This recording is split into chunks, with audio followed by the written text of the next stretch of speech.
Some stories ask, what would you sacrifice to chase your dream? Others ask, what would the world sacrifice for you? This one asks, what happens when a city teaches you that you're already expendable and you decide to burn brighter anyway? Night City doesn't care about you. It chews up kids with talent, spits out chrome plated corpses, and calls it just another Tuesday. So when a teenager named David Martinez gets thrown into that grinder with a military grade spine and nothing left to lose, his only real choice is what kind of legend he wants to die at. He falls in with a crew of edgerunners, mercs, punks, dreamers, and dead men walking. He falls in love with a netrunner who wants to leave the city behind, and every step he takes forward means cutting off more of himself, flesh, sanity, future, for a world that was never built to let him win. Tonight, we're jacking into cyberpunk edge runners.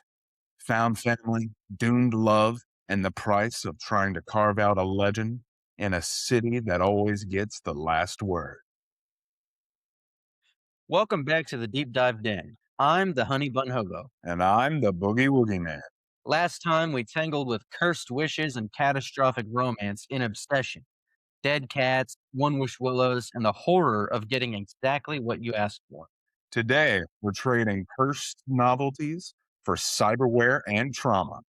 We're diving into Cyberpunk Edge Runners, an anime set in the universe of Cyberpunk 2077, where the character David Martinez tries to climb out of the gutter using chrome, crime, and the wrong kind of mentors. We're keeping the same structure: surface level, into the depths, hidden currents, and off the deep end. Past this intro, it's going to be loose and conversational again. More us processing our feelings about Night City than reading a thesis. Quick content heads up. Edge Runners includes gun violence, body horror from cyberware, drug use, and some very loud, very messy mental breakdown. Also, almost everyone you grow attached to is walking around with doomed to die stamped on their forehead. We'll start spoiler light with surface level so you can get the vibe of the show. After that, spoiler wall goes up, and we're talking about David's rise and fall, Lucy's dream of the moon, and what it means to go over the edge. All right, this is the surface level. All right, so first, I think we can talk about the world of cyberpunk. Yes, Um, I want to shout out. I want to go over kind of the history of where it started a little bit, yeah, and how Cyberpunk didn't start with just the game. It started with a tabletop called Cyberpunk 2020, and it was created by a man named Mike Pondsmith, a big fan of the Blade Runner series and all that, like techno grunge kind of stuff, techno punk, I suppose you should say. And then CD Projekt Red came out with Cyberpunk 2077, the game. The launch was pretty awful, but quickly afterwards, the studio had a massive comeback, and it has become a 10 out of 10 in my book. I love the game. I've played it a few times now. I haven't got Yeah, every ending, but I've played a few. yeah. Me and Honey Bun Hobo here played a good amount of it, and I will say, with my history of Edge for Cyberpunk, like I hated Cyberpunk when the game first came out because I was a poor PlayStation 4 player. So I got really heated about how badly it performed and just everything about it really. But then I gave Edge Runners a chance, and it's what brought me back into the world of Cyberpunk and really engaged with the lore and all the characters and Night City itself. Mm, boy, am I glad you came back. Yeah, I'm what got Honey Bun Hobo into Edge Runners and It was Cyberpunk. definitely Yeah, good. Definitely a good watch. yeah, So we'll talk about now that we've kind of explained the backstory of cyberpunk, and the world. We'll go into Night City specifically. yeah. It's think of Night City as a hyper capitalist neon drenched, violent city, where corporations are at the very top of the food chain, and street thugs are usually trying to fight their way there at Yeah, some way or another. Um, Everyone else other than corpos, or which is what they call people who work for the major corporations. yeah. Little heads up there. We will be using a lot of cyberpunk slang, and there's a lot of it. So if you don't get it, it's fine. Hopefully by the end of this, you'll kind of get an idea for what some of it means. Yeah. So corpos are at the very top, and everyone else is trying to fight their way up there too. Scrambling for scraps, that Yeah, kind of stuff. you've got your criminal base. Saber, I'm going to need you to quit it. Quit it. All right. Yeah, the criminals of Night City. You have your mercs, your fixers, or the fixers being the people that set up mercenary gigs, and like net runners, because a big aspect of the world of cyberpunk is that everyone is like cybernetically enhanced. Their brains almost working as computers. They call that chromed up. Yeah, but to go full chrome, to go for the full body conversion, has to get bored out. But anyway, as I was saying, uh, there are net readers. Those are the people that can go into the internet, which is a dangerous land called dangerous AI run rampant in the world of cyberpunk. It it really is like a dystopian future. Very much like what if like the worst aspects of humanity like won out, like corporate greed, selfishness, like technological advancements and complacency. Yeah. Yeah. Um, we can go over the main cast, the basics about each Yeah. character. We'll start with David. He's David Yeah. Martinez. He's a poor kid at a rich corpo school. His mom was trying to send him there. They're both living in a super tiny apartment. It's not as again, it's pretty run of the mill, poor kinda project looking area. Yeah. His mom scrambles to bring change together to send him to school, working as a, paramedic and part of a cleanup crew You for a said crime scene. you said change, and it's not money she's getting eddies, Eddie's, yeah, which is Eddie, the currency of cyberpunk, euro dollars or eddies. Eddie's. And then we have Lucy. She's a mysterious netrunner with a dream that doesn't fit into Night City. Yeah. She wants to her dream above all else is to go to the moon, get a Yep. fresh start. Her and David meet after a fated accident uh, where David's mom tragically passes away in a drive-by gang shooting. Yeah. And, This is all in the first episode. oh, yeah, episode Yeah, 1. we meet the mother, fall in love with her, and she dies immediately. Just a mother wanting the best for her baby boy, and him just being a punk through and through. So Lucy is part of a crew that we're gonna refer to as Maine's crew. Maine Yeah, is the leader of this crew. yeah, he's the main man. It's a combination of mercs and edgerunners who become David's found family Yep. whenever he ends up joining up with them. Like Boogie Woogie here said, David's mom dies in a drive-by and the system fails David. Yeah. He takes her to the hospital, goes through all the right steps to try and treat her, and she ends up passing away anyway. Very important note here. After David's mom dies, he finds a piece of cyberware that his mother had stolen from one of her like EMT Her things. cleanups. Yeah, one of the cleanup. There was a cyber psycho, someone who had too many cybernetic enhancements, and it fried their brain, turning them psychotic and turned them into a mass murderer. Yeah. There was a piece of cyberware called the Sandevistan, a spinal, a cybernetic spinal cord that essentially bumps up your adrenaline so much it's essentially just like like speeding. Yeah, you slow down time essentially, like, Yeah, you move that fast. yeah. Think, Um, that drug in the Carl Urban Judge Dredd movie. yeah, yeah. So, with that, Sandevistan, after his mom passes away, he sees no other way to make money. So, in a last ditch effort, kind of a on a whim thing, he implants the illegal military grade cyberware, Mhm. and then he falls in with Maine's crew. Yep. Um, Whenever he falls in, it's it it it's because Maine wanted that Sandevistan. So his mom, David's mom, fell in with Maine's crew to try and make some eddies to send David to school. Yeah. And part of their deal was Maine had paid his mom for the Sandevistan, but David didn't know about that, Yeah, obviously. David So didn't know about it, and so he yeah, he chipped it is what they call it. was It chipping in. yeah, chipping in. Um And the Sandevistan was kind of his way of finding a way out through power and feeling like he has a purpose by joining the crew and Lucy. Really, like, following whoever really gives him a chance, whoever's like, "Okay, I can see that you have potential. We'll see where you go." Yeah. So I wanna ask you, if you only watched the first 2 episodes, what kinda story would you think it is?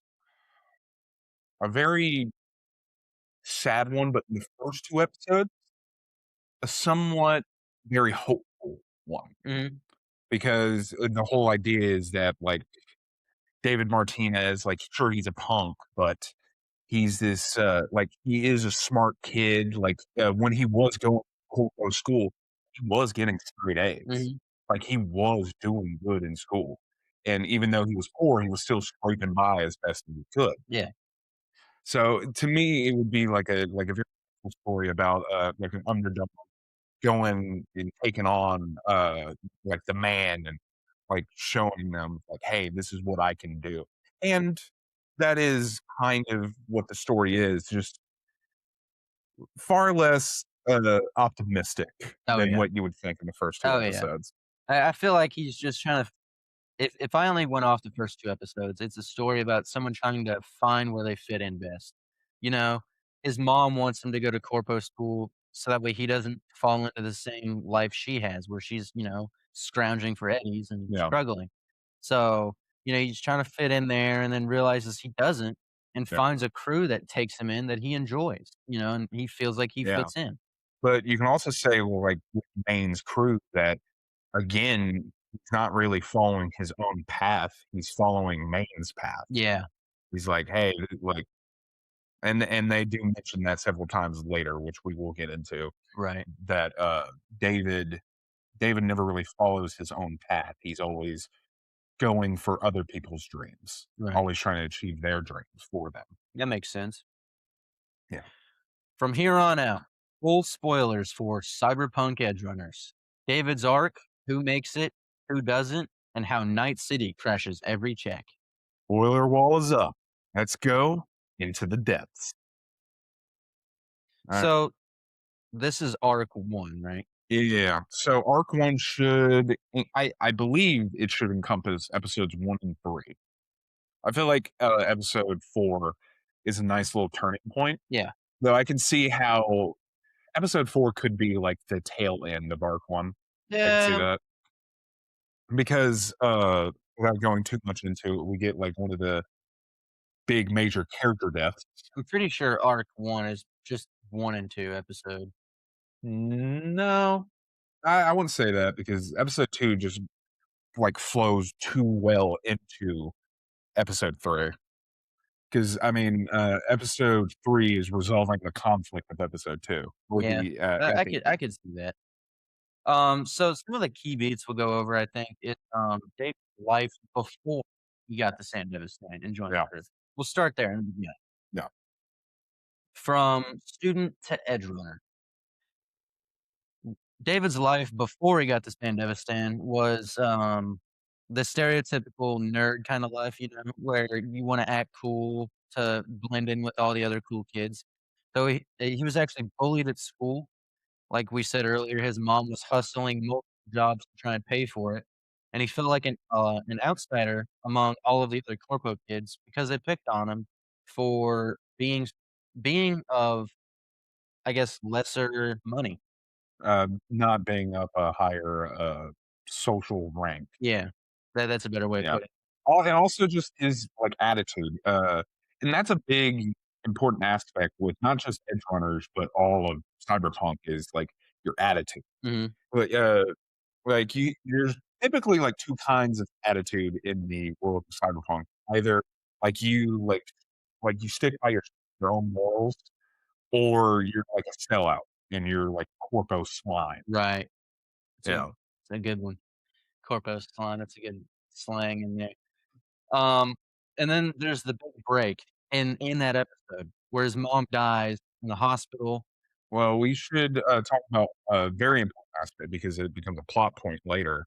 Uh, so, the, uh, like, David's mom is not the only one who makes money. Like, he is doing side to make money. It's just not like big mercenary jobs. He's selling something called brain dances, which it's a very like in-world technical thing, but essentially think of it as like a video that gets uploaded to your brain It's like and a you can think, simulation. yeah, and you feel what's going on. Like you can't control it, but you can feel the sensations in it. Yeah, it's a simulation of someone else's memory, Yeah, yeah. and he's peddling them for the top guy who makes. Well, he's settling for a ripper doc. A ripper doc being someone who, under the table installs implants. Yeah. And at the first shot of the first scene of the anime is us watching David watching a brain dance of the cyber psycho that has the Sandevistan, the cybernetic spinal cord Mhm. that David will inevitably end up getting from his mom. Right, right. So that leads us into the break, Yeah. the big break where his Yeah. mom dies, uh, in They're that drive-by shooting. They're yeah. both driving down the road, They're and they yeah. just get caught in the crossfire. They're having they're having, like, a big emotional kind of argument because, like, late earlier in the scene, David got into trouble at school. He needed to buy an upgrade for one of his, cybernetic materials. Yeah, it was an update for his wreath. Yeah, yeah, something for class, Yeah. and, like, him and his mom couldn't afford it, so he went and got, like, a back alley thing, and it's, like, short-circuited the system of the school, got in big trouble, and David's mom is chewing him out, and, like, David, like, in the car is telling his mom, is like, "Hey, I don't want this life, I don't wanna be a corpo, I don't wanna be in Arasaka, Mhm. I hate it there, I don't feel like myself." And David's mom kinda has, like, a little bit of a break, not too bad, average mom, like, cry in the car moment, and she's like, "I want my son to reach the top of Arasaka Tower," Arasaka being one of the major corporations in the world. Right. Like, that's her dream for her son, to have a better life, to be at the very top of prestige and, like, wealth, which is Arasaka, especially in Night City. And then, tragically, they get into the gang shooting. Yeah. So after that gang shooting, though, his mom gets rushed to the hospital, and they tell him that his plan will only cover so much, his healthcare plan, Yeah. because everything in the city costs money, and Yeah. if you're poor, you're just out of luck. Everything costs, that is. I will say, though, very important note, his mom does not get rushed to the hospital at all. Oh, yeah, no, no, Because yeah, trauma team shows up, and they prioritize grabbing, VIP clients who yeah. pay the most money. So, yeah, like, ambulances in the world of Night City are, like, bought and paid for, Yeah, which is, like, I mean, true to real life, especially here in the States. It oh, it sucks. it's yeah, it's awful, but it's just as I said, uh, cyberpunk is like capitalism amplified and to its worst qualities. Oh, yeah, absolutely. Yeah, Um, so realizing that he can't pay, he at the moment, he tries to take up little side jobs, and that's where he meets Lucy, Yep. Um, meets Lucy, she tries to steal one of his, chips, right? Yeah, I'm not sure really what the chip is. I assume it's just kinda like one of the shards. Yeah, some software shard Yeah, probably for school that he yeah. had. So she kleps it off of him, which is their term for, like, pickpocketing. Clep is the thing that's used everywhere. Yeah. So they klep it, Yeah. and then, or she kleps his chip, and then they get into it. He ends up using the Sandevistan. They end up basically, Lucy is like, "Oh, you have a Sandevistan, that's a very useful tool. Do you wanna work together?" Right, and they work together temporarily. Um, then he gets a call from the hospital. He goes back, and they tell him that his mom passed away because the plan that he had could only cover so much care, and they had to. So, realizing the system only cares he can pay is when he gets really frustrated, and that's when he chips the Sandevistan. It's really, like, a combination of things that, like, makes him pivot in because, like, he's getting calls from the school board, like, "Oh, I heard about your mom, David. I wish I could sympathize, but I just really couldn't Yeah. because, like, she's better off not having to, pay the way for a delinquent son." It's like, dude, Yeah, his mom just died. I think that's what drove him over the edge and made him chip it. He just got mad. Just I mean, just all of the hardships of Oh, Night yeah. City, yeah. So he chips the illegal cyberware, and the first scenes of him using it is in the school. Beating up the bully. Yeah, the Yeah. bully that called him, making fun of him, talking about how his mom died, he ends up going to school and beating him up. Yeah, and the bully has some weird cyberware. He literally just has, like, kung fu hands. That's it. It's not the cyberware that's doing it, it's that chip in his neck, Yeah, remember? yeah, he's got, like, a if you guys have ever seen The Matrix and, they're, like, downloading all of, like, the fighting techniques into Neo's head, and he wakes up and he's like, "I now know kung fu." That's literally this character. Yeah, you can do that in Night City. You can buy a shard, chip it, and then, just know whatever martial art that was. Yeah. You can just download information. Yeah, Now I imagine and it has to apply to a bunch of characters, especially like the legends of Night City, like Morgan Blackhand and Johnny Silverhand even. mhm, which you don't know Uh, about him until you play that video game. yeah, yeah, yeah. Which is kinda interesting. We'll one day talk about, Cyberpunk 2077, but Yeah. not today. We kinda wanna space these out. Was there any point early on where you thought David still had a real shot at a normal life? No. No, No. not at all? I mean, you're watching it like, okay, at what point is he gonna drop out? Like, at what point, is this gonna turn into what I know it's gonna be, which is like, just, like, back alley crime, mercenary, guns blazing anime, Yeah. Yeah, I mean, that's fair. you know? They do lead up pretty early. Yeah. How do you feel about the decision to slam the Sandevistan into his spine? Do you think it's more of a tragic inevitability or a reckless choice? To me, I it and that's kind of the thing with David is, like, all of the decisions he makes are, like, reckless decisions. Yeah. But at the same time, you can make the argument, okay, what else is he supposed to do? Right, I mean, it's the only thing he has. Yeah, it's the only thing he has left. It's the only and this is a big point, it's, like, the only way that he can save people, Right, right. like, to save the ones who care, like, if he had to send Edison, maybe he could have saved his mom.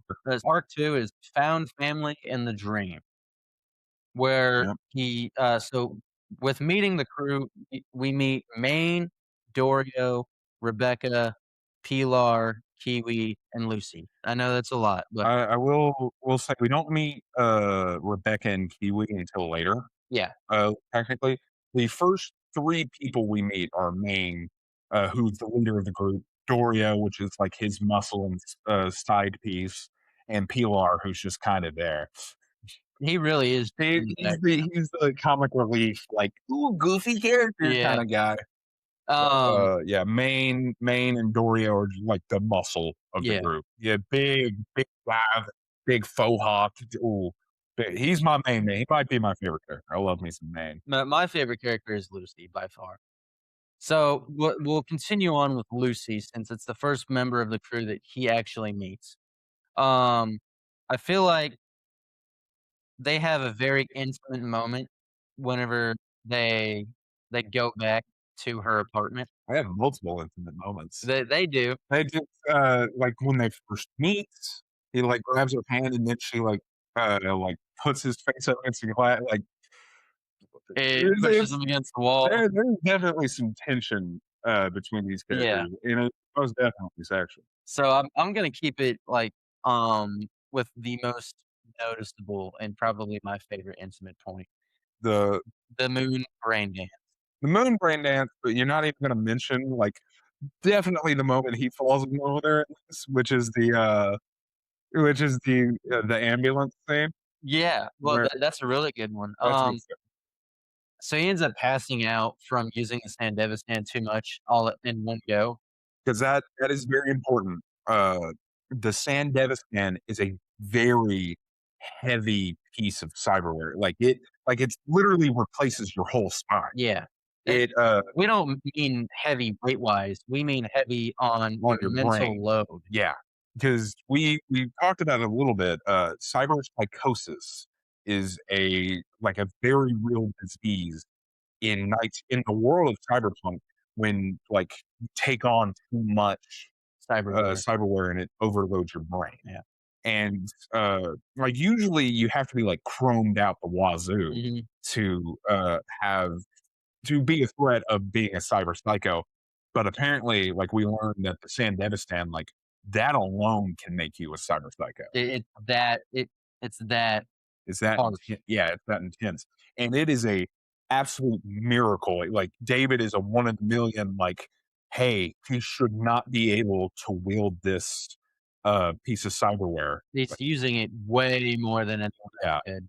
Yeah. He like the Ripper doc literally recommends like 3 to 4 times a day Max, max. And he in his first time using it, the first day ever, he goes 10 times. which is insane. Yeah, very insane. So, So, yeah, after the 8th time of using it, he passes out. He gets nosebleeds, he yeah, passes out, faints, and he ends up waking up in the ambulance where Lucy's sitting next to him talking to the lady trying to take care of him. and she finds out a little bit about him in there that he's like an Arasaka boy, Yeah. like a student. Um, anyway, the ambulance chick, or paramedic, is trying to take care of him and learns of the Sandevistan and instantly pulls a gun on Lucy, threatening to Yeah, killer. kill her, and take the Sandevistan to sell it for only a couple Yeah, thousand, yeah, which give it is to a bunch of, scavengers, yeah. which are a group of people that just rip out cyberware and sell it on the black Mhm. market.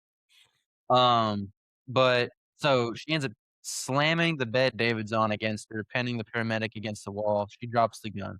Mhm. Then she throws herself onto the bed with David and pushes them out of the back of the ambulance, rolling down the interstate.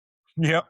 That and you just see the crazy look on Lucy's face. She's just smiling and laughing the whole time. She's getting a real kick And out of it. you can tell if David wasn't nearly comatose, he'd be hard.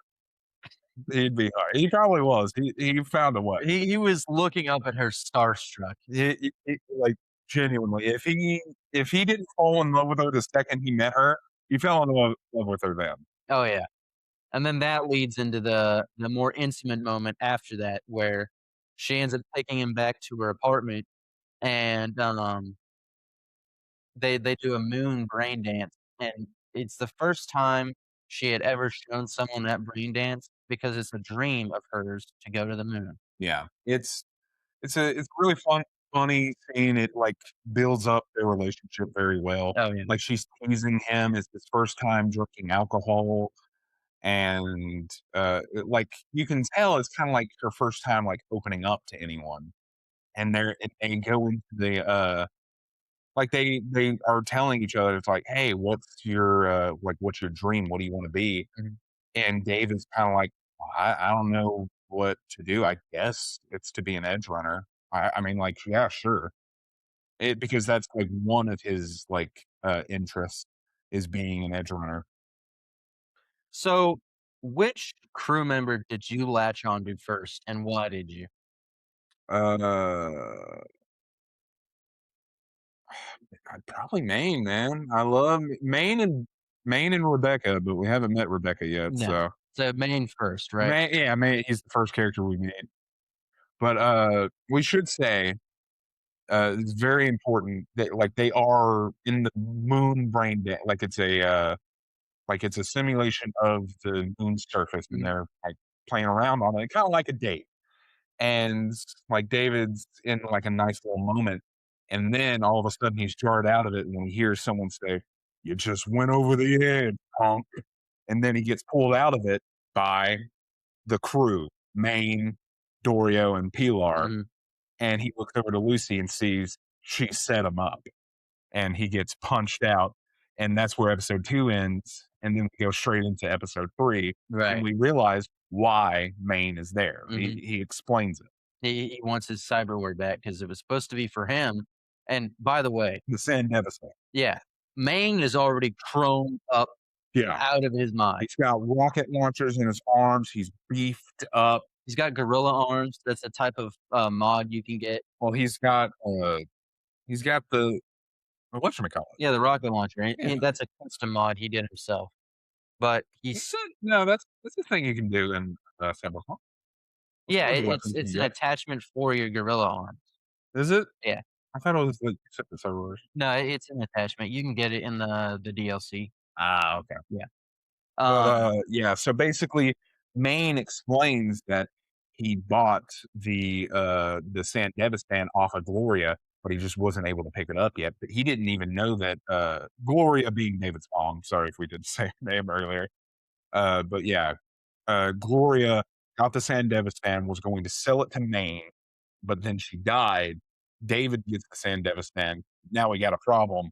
It's in it's in David's back, so the only way they can get it out is if they rip it out. mhm. And that's where David's like, now hold on, wait a minute. So like you like this whole thing now is about eddies. Like this is all cost you Eddie. How about you let me keep the Sandevistan and I'll earn it back by going on a few gigs with Right, now work it off. now, yeah, I'll work it off. And at first, they're kind of like, I don't know. And then David's like, let me prove it to you. And he like uses this Davis man. He's like, I can use it just fine. Mhm.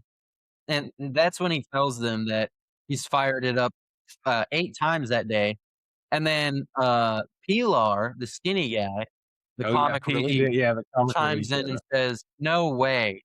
Yeah, Uh, not a, no skinny brat like you could survive that. You would probably get fried in one go. yeah, and then he says he ate, and then they say that's bull, and then he uses it 2 more times to prove a point, and then that brings the total up to 10 that day. Yeah, yeah. Good scene. So, does the show sell you on the idea that this found family is worth the risk, or does it always feel like you're on borrowed time? Uh, to me, it's less about like borrowed family and more just kind of like the friends you made along the way. Yeah, Like, you can make arguments that it's like, "Oh, that's, like, found family," but it is kinda different, especially with, like, the dynamics in the group that we see later. Like, it starts out as, like, a working relationship, and then it kinda, they grow the bonds, and they, like, would go to bat for each other, they would die for each other. Some right. characters do, spoiler alert. Yep. Um, yeah, that's crazy. The bond you see them grow with each other over time. And Each week, even then, with that bond, it's, like, very strained. But then again, obviously, you can blame that on the, very high stress situations that each of the characters find themselves in and later in the series. quite a few. Yeah. When we especially when we get to one of my favorite episodes, I really am torn between what my favorite episode of Edgerunners is, if it's either episode 6 or episode 10, the final one. It's, really good. Mine is by far episode 2. Yeah, because he doesn't want he he's just a soft little boy, he doesn't want to be sad. No, He doesn't I wanna like he doesn't wanna deal with high emotion. I just like the thrill you get from meeting Lucy in the ambulance You and you just tell me you tell me you don't get a thrill from episode 6? you're right. Is that my is that my fault? Did I do that? Did I do that? When Maine goes full Steve Urkel. Yeah. Okay, well, we'll talk about the first job. So, okay, the first job and this job is very much tied into the overall plot of the story, and it's also where we kinda meet our main villain as well, so, like, we really do have to talk about the job. So in this job, they basically have to pull an information, like a GPS, tracker, out of this, Arasaka limo driver, I guess. So, essentially, they, like, track him down. They are able to get the vehicle alone, and, during the briefing, we meet, another netrunner, by the name of Kiwi. Mhm. She was the one that brought, Lucy into Maine's crew that, we learn later in the series. And as we explained, netrunners are essentially like hackers in the cyberpunk world. Their, whole thing is about going into the net and, like hacking into cyberware and, tech and robots and all that stuff. So we meet her, and then we meet one of the best characters in the show, Rebecca, also known as Becca. She's like very short, probably like 5'2", If that. if that. She's got like a very fiery chip on her shoulder, very provocative. It's just she's a firecracker. Absolutely, everyone loves. She is the true ride or die. Oh, yeah. She is the true ride or die. They're like she's crazy, but there's no one else you would want in your corner than her. She's awesome. But yeah, we meet them on the job. The job almost well, not even almost. The job goes bust. Something awry goes on in the plan, and this is the chance that David gets to prove himself as he tries to steal the limo and like drive away. Yeah, in the process, they're chased down by Tiger Claw, a Which is gang. a gang that runs part of, was it Tokyo Town? Yeah, Tokyo Town. There, and that's another big aspect of Night City is the gang life. There's a bunch of different gangs. We only meet like a handful of them in in the show, and Tiger Claws is just one of them. The gangs kind of like play second fiddle to the corporations in Yeah. this. They're extremely similar to the corporations and how they compete for top spot, but they're lower on the food chain. The Yeah, corporations really don't worry about them. yeah. They're just fodder essentially. Like Tiger Claws specifically are on the payroll of the mega corporation Arasaka. Mhm. But anyway, so like Lucy and David have to get into a car. They're kind of going into a tiff because David's upset that Lucy lied to him about the whole Maine situation, and David is able to uh, like overcome the obstacle. Is able to get away, and he proves himself to the gang.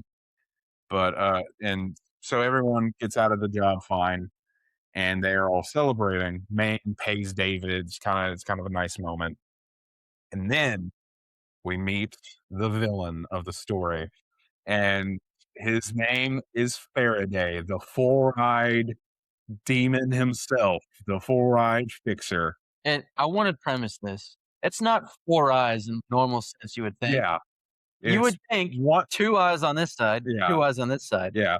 It's one normal eye and then three stacked on top of each other. Yeah. It's a very sick design. He's got like a nice like red Armani suit on. And, like he's very suave, and you can tell it, especially by who they got to voice him. Gustavo Fring. My boy, Giancarlo Esposito. Oh man, he does such a great job. He plays the character so well. He plays villains so well in Eh, general. I, I hate it when an actor gets typecast because it's like I want to see them yeah, I want to see them go out of their comfort zone, but at the same time, it's like, God damn it, it's just so good to listen to. And Faraday like does a great job of being like very slimy, but at the same time, you're like, son of a bitch, he's cool. Yeah, much like Gustavo Fring in Breaking Bad. But yeah, so Faraday shows up to the celebration and he's talking to Maine, and it's about the job, about the mess up, and we don't really get much on it now, but later in the story we learn more about it. Mhm. But yeah, Now we can go into arc 3, which I think yeah. you should lead. Ooh, arc 3. So I know how arc 3 starts. Where's oh, thank you for letting me go into arc 3. I see why you gave it to me Yep. now. Oh man, all right. So, arc 3, it starts off with a very beautiful scene. Episode 4 is where arc 3 starts. And it starts with a very beautiful scene. David has the Sandevistan activated. You can tell because whenever he activates it, there's A like a green after image. there's like a green effect on screen. It's you can tell. It's a big motif of the show, big visual motif. But anyway, yeah, yeah. So David, he's standing. He's just standing there. There's like water droplets almost in the air, and like the Sandevistan is just activated. He's just sitting there. And you're like, what's going on? And then a giant explosion happens, and then it cuts away. And we're like, what was that stand? It's like, we'll find out later. Mhm. Pardon me. So the rest of the episode is pretty mundane. I'll be honest. Until the very end, it is mostly kind of just like a training montage of like David. He chips in more. He gets more chrome a little bit, not too much. He gets like uh, cybernetic lungs put into him. Uh, so he's like building himself up. He's training with Lucy, who he's still kind of sour with, but not. They're starting to mend that. Uh, uh, David and Maine's relationship is building more, and you can kind of just see that David is working more with the edge runners, Maine's crew, Mhm. and it's kind of a sweet little episode, and then it kind of all accumulates with the gang. They're just walking down the street essentially, and there's some guy on their turf, and he's like bare penis, like he like hanging dong, fully hanging dong, peeing. You're standing on the top of a shipping container. Yeah, he's standing on the top of a shipping container and he's peeing into a trash can. And everyone's like, "Oh, that's gross." But, Pilar, being Pilar, the comic relief, the one who's gotta make a joke out of everything, he's like, "Oh, dude, that's" he, like, goes up to the guy. He's, like, talking smack, and you can tell immediately something's not right with the guy. Yeah, you His eyes, like, have a weird effect. The animation kinda, like, has his eyes bugging out. He's mumbling to himself. He, and Pilar is just making fun of him, and he looks at his dick, he looks at his penis, his schmeat, and and he's like, "Oh, man, you chromed your dick? Oh, that's crazy. What why would you go and do a dumb thing like that?" And I will point out, Maine hears the chrome dome he's got. He hears about that detail, and he's like, "Wait a minute, what did he just say? Like, uh-oh, he's got a chrome penis. That's not good." Because the rest of he's also pretty chromed out. He's got a lot of, like, cyberware, and, like, mid, conversation, Pilar's making fun of him, and he's like gives a whole new thing to, like, dome or yeah, chrome dome, and then mid-sentence, Pilar just gets his head shot smooth off. He got it He blown got off. obliterated, dead, dies instantly. Like he's not coming back. He's not going to be in Rush Hour 3. He's Nope, dead. gone. Reduced to atoms. His gray matter is destroyed. And I will. This is very important. In the same episode when we get the whole montage, we find out that Rebecca and Pilar are brother and sister. Mm-mm. So Rebecca starts freaking out. She starts shooting at the cyber psycho. It is a cyber psycho. This She, is the like the bugging out of the eyes is a thing we'll see throughout the entire series, yeah, as like this is your visual representation of someone. suffering cyberpsychosis. Yeah, But I also want to point out, she's not freaking out for the reason you would think. She says herself that she is that like like you the right stole to my kill. yeah, the right to kill my brother was supposed to be mine. Like no one's supposed to kill him but me. Right. I will say I think that's just like Night City cynicism, because like every character is a cynic Right. in this world. You kind of have to be to survive. But yeah, everyone starts freaking out, and we find out that David turning the Sandevistan on, the what we thought were water droplets were actually Pilar's blood, uh, Mhm. and we realized at the beginning of the episode was actually the end of the episode. And in this moment, like throughout the entire episode, we see that like David has trouble pulling the trigger. He has trouble using a gun, and it kind of like goes back to the trauma with his mom. But in this situation, he has to like overcome, and he does shoot the cyber psycho. And I'm kind of thinking about it now. It makes sense, like him using the gun and that being a big thing, because uh, that's kind of a lesson that David learns throughout the entire story, is that like the only way for me to like save the one I care about, the save the one I love, I have to pick up these weapons that Mhm. make me uncomfortable. Like I have to do this, because you kind of have to think like why was David so underchromed before, right? Yeah, he was Like he just he was nervous. His mom was nervous about the whole thing because she knew about cyberpsychosis. Probably. That's a good point. We don't really go into, like, why he was so undercurrent, because I feel like he could have made enough money to get some, like, minor, cybernetic enhancements, Yeah. maybe get a Mr. Stud, do all that. Alright. Yeah, if you don't know what a Mr. Stud is, well, Yeah, you I think probably the need name one. can kinda tell you. What'd you say? The name can kinda tell you. The name, I thought, yeah, I thought you said something else. But anyway, surprisingly enough, Pilar's death is not the most important thing that happens that episode. Nope. In that episode, uh, David and Lucy have a heart to heart, and they kind of just like lay bare their hearts, basically saying, like David tells her, it's like, "What I want to take you to the moon. I want to get you there.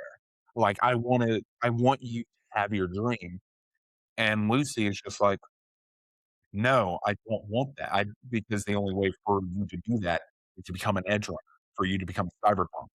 And we will keep coming back to this. One point I'm surprised we haven't brought up yet, and this is the most important lesson that you can learn in Night City. You do not make your name by how you live, you make your name by how you die. And that is something Lucy is mortified by. Like, that is a fact that she's mortified by. Because she herself doesn't, like, self-identify as a cyberpunk or an edge runner, because she knows what it means. Mhm. That if you do that, to be that, you must eventually be okay with dying. And that's why she wants to leave Night City and go to the moon. Yeah. And she doesn't want, like, when they're having their conversation, when they first meet, when they go back to their apartment, she, like, kinda chastises David for wanting or even entertaining the idea of being an edge runner. It's because she's like, she knows, like, hey, you do know, like, you're gonna die, right? Like that's stupid. Don't do that. And now she's especially against it because over the course of 3 episodes, she's fallen in love with him. At least almost like a month, I want to say, right?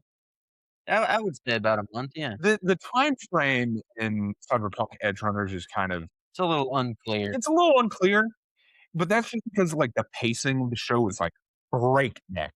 It is one of the like most fast paced shows I've watched and still enjoy.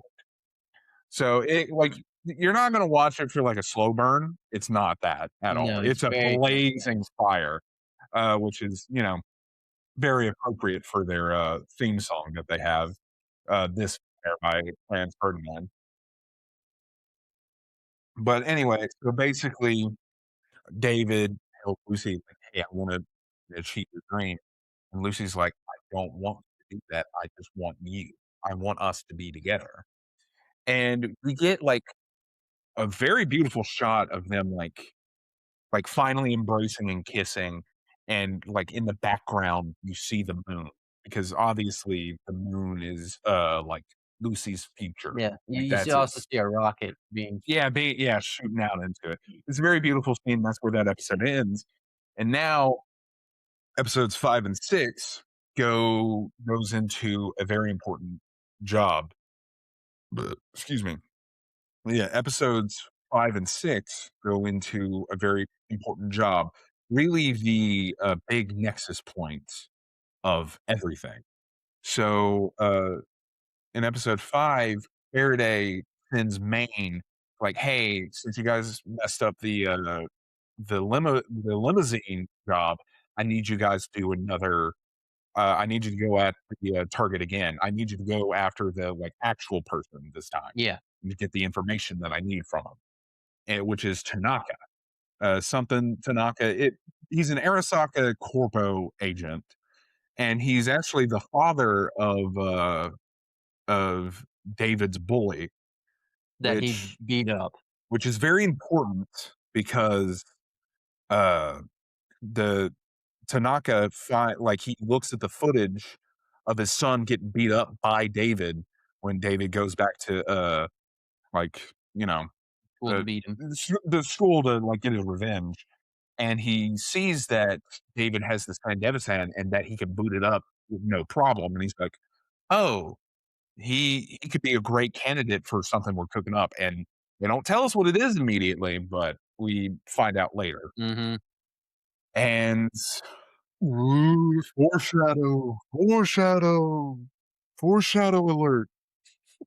Uh, anyway, so basically, Faraday has them looking for Tanaka, and David's like, "Hey, Tanaka, Corpo's like we know that he like gets brain dances, BDs from this guy I used to watch, and it because David used to watch a lot of BDs.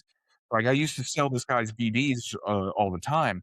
If Tanaka is a proprietor of his, we can get to him through him. We can get to Tanaka through the BD editor, and so that's what they do. And this editor is very interesting because he kind of I'm trying to figure out what the editor represents in the grand scheme of things because him and David have a very interesting relationship, or like very interesting dynamic when they meet. Yeah, it's just he's David's a fan, a lifelong fan of a lot of his work. Yeah, but so essentially they go to nab him. Something goes haywire. The BD editor, I can't remember his name, even though I just watched the show. So I'm not even going to try. He like knocks Maine and David out. He kidnaps David and basically attempts to make him a cyber psycho because like he can see in David like, oh, I can tell what you are. Like I have edited hundreds of brain dances of people going cyber psycho. I see where you're going. you're going over the edge. Mhm. Like, you don't have what it takes to not go over the edge and, like, stay sane. You don't have what it takes to keep your sanity. So he put him, like, in a brain dance, right? Yeah, he put him in a simulation, Of uh of a cyber psycho. yeah, the cyber psycho to turn him into a to give him cyberpsychosis. But, Lucy and Dorio, rush onto the scene, save David, and they manage to convince the editor to, join their little, their little coup, their little, ambush. So they get Tanaka, they lure Tanaka in, the editor, and Tanaka they, have all their countermeasures. They get him, but then, Tanaka has like a little trick up his sleeve where he opens up his hands and they explode into a bunch of different needles. Mhm. And uh like Dorio and David and Maine are able to subdue him, but the editor got clocked in the neck and he's dying. He's there bleeding out.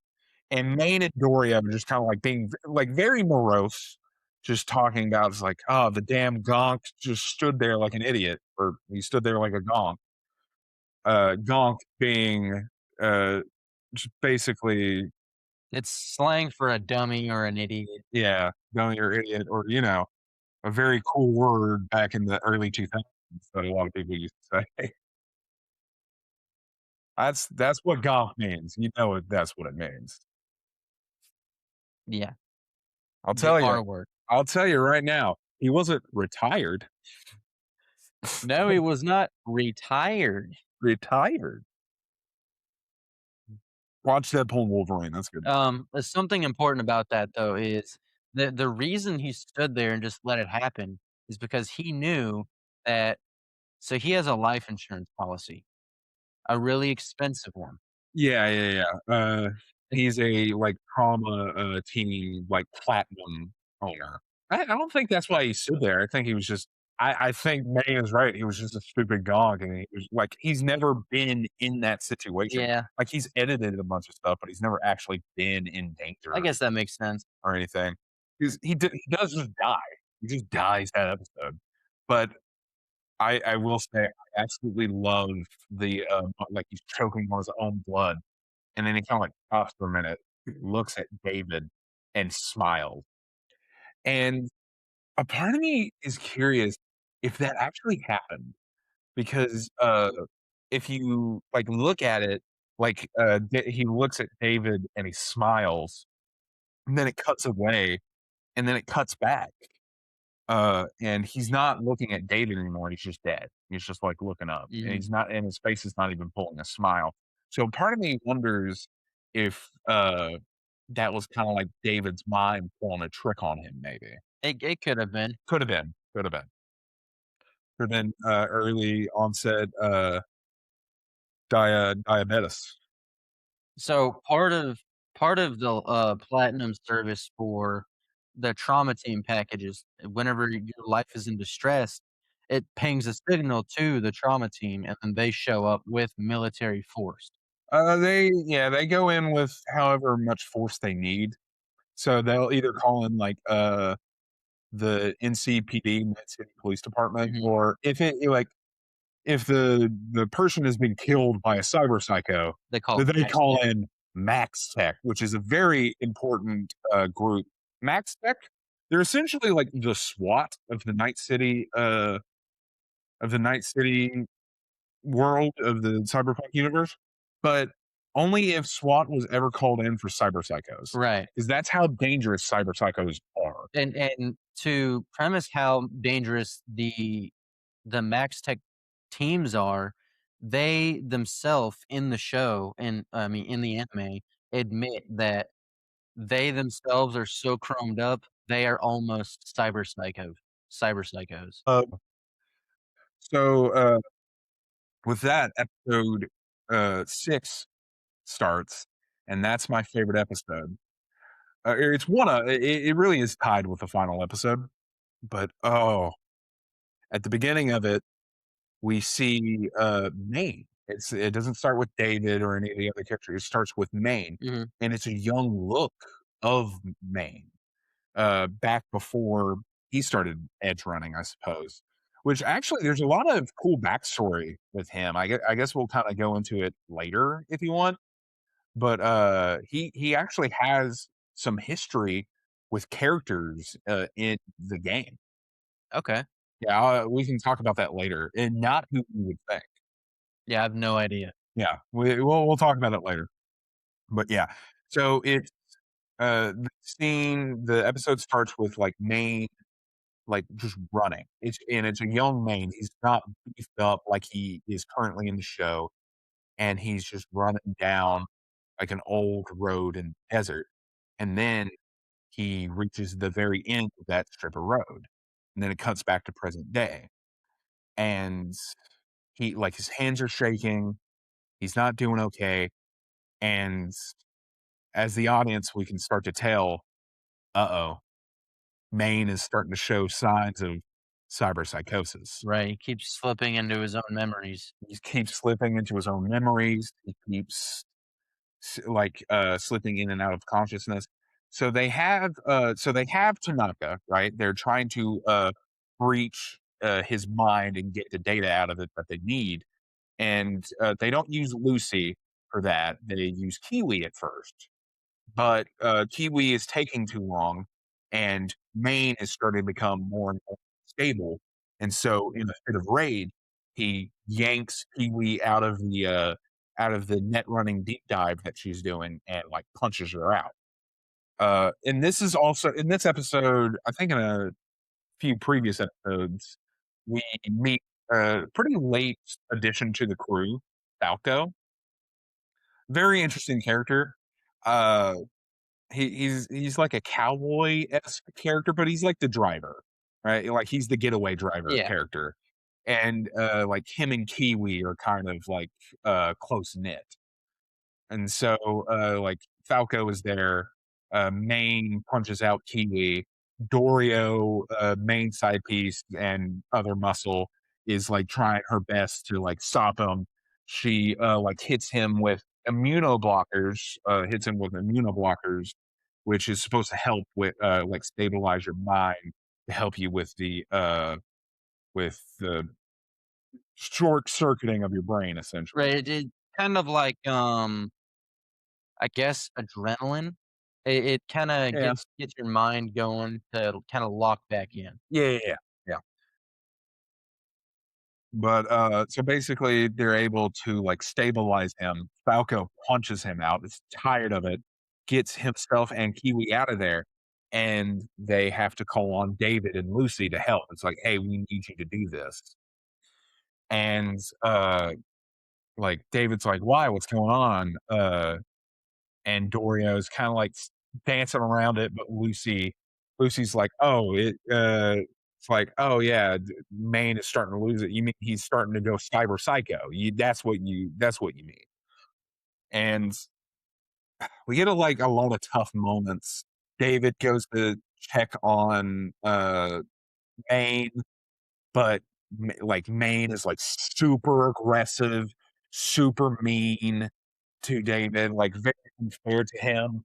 It's like, "Hey, like, Sandevistan was supposed to be mine, right? But you're still prancing around in it. You think you're better than me because you're a new hot you think that?" Basically, just kinda like you can tell, like, uh-oh, Maine is starting to go over the edge. Mhm. And, so David comes in. Lucy tells Dorio, "Hey, we're not doing this. This is too dangerous." And, David Da it's kind of unclear at first. David I think I understand it now. Oh, man. So, in this scene, like, Lucy and Dorio are, like, arguing. Lucy's like, "I don't wanna do this. I do not want to do this." And Dorio's like, "We need you to do this, otherwise the gig has failed." And then David comes in after talking with Maine, and David's just like, "Hey, Lucy, if you're not down for this, hey, let's just leave. We're done. You can drop to knock off, pretend this never happened, and let's just be done with this." But then like Dorio's like visibly upset. Lucy's kind of distraught too. She yanks him out of the room, like pins him up against a wall, very sexual. She's a very dominant woman, very sexy. What kind of woman? Yeah. She pins David to the wall and is like, "Tell me I can do this. Tell me that you believe in me and that I can do this."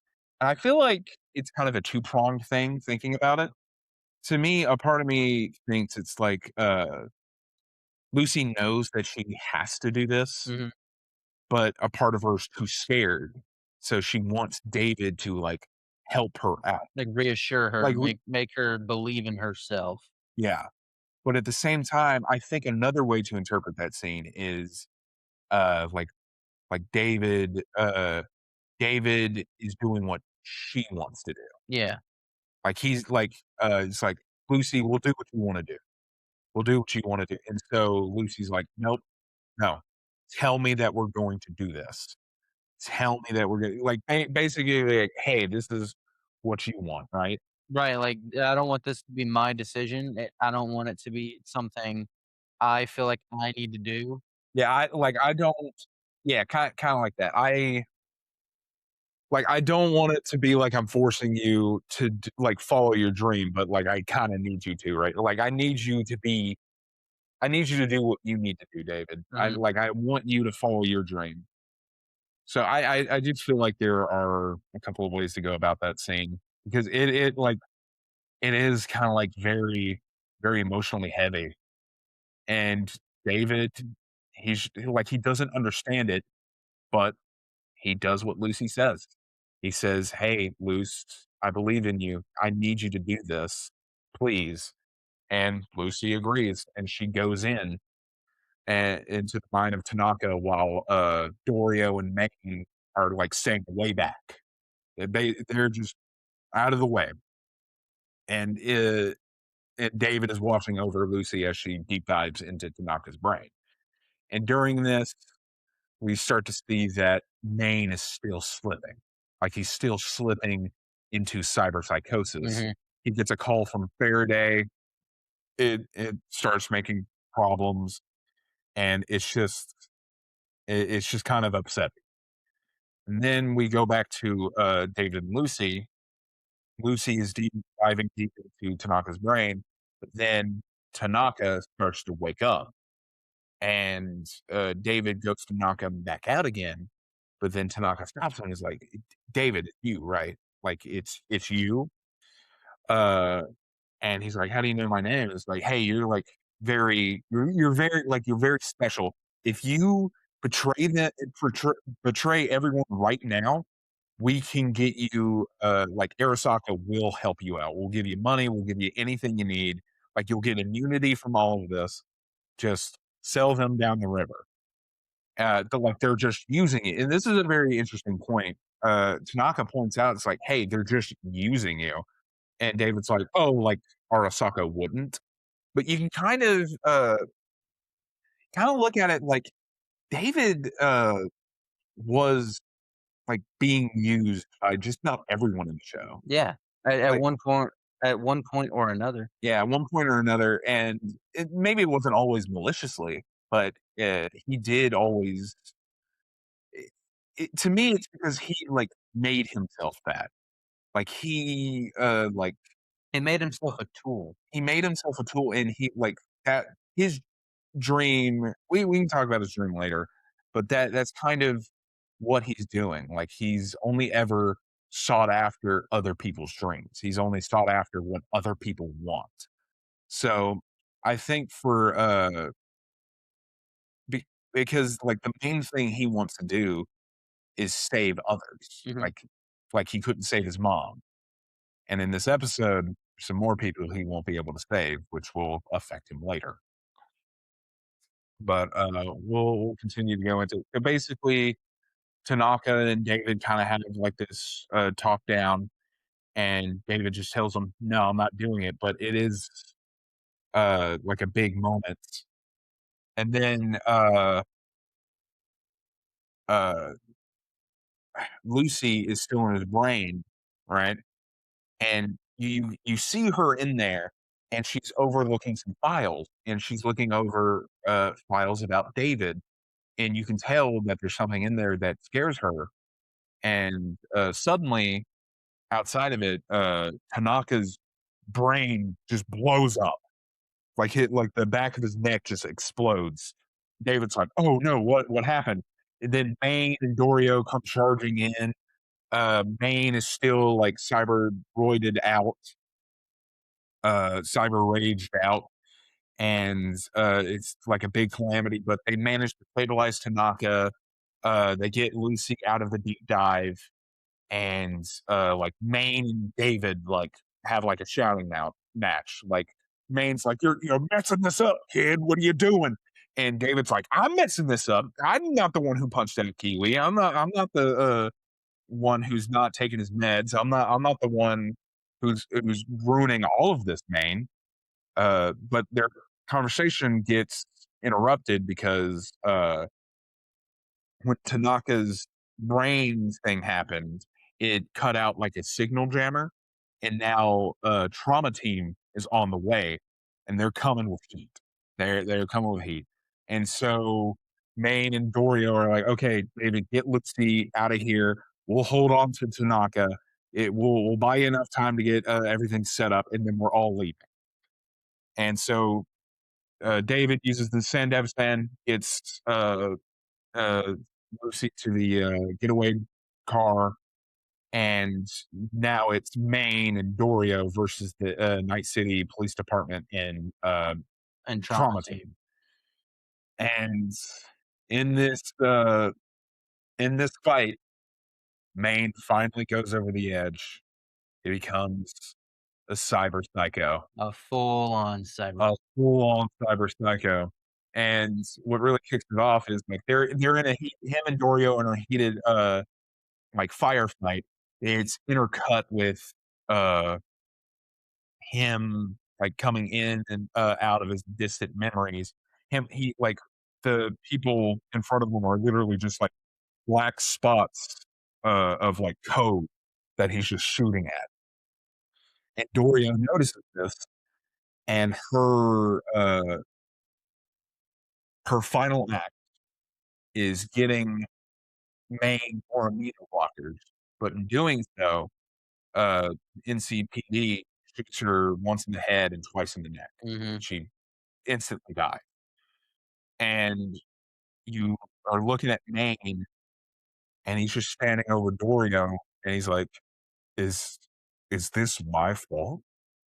Like he can't understand it, and that's the moment he goes full cyber psycho.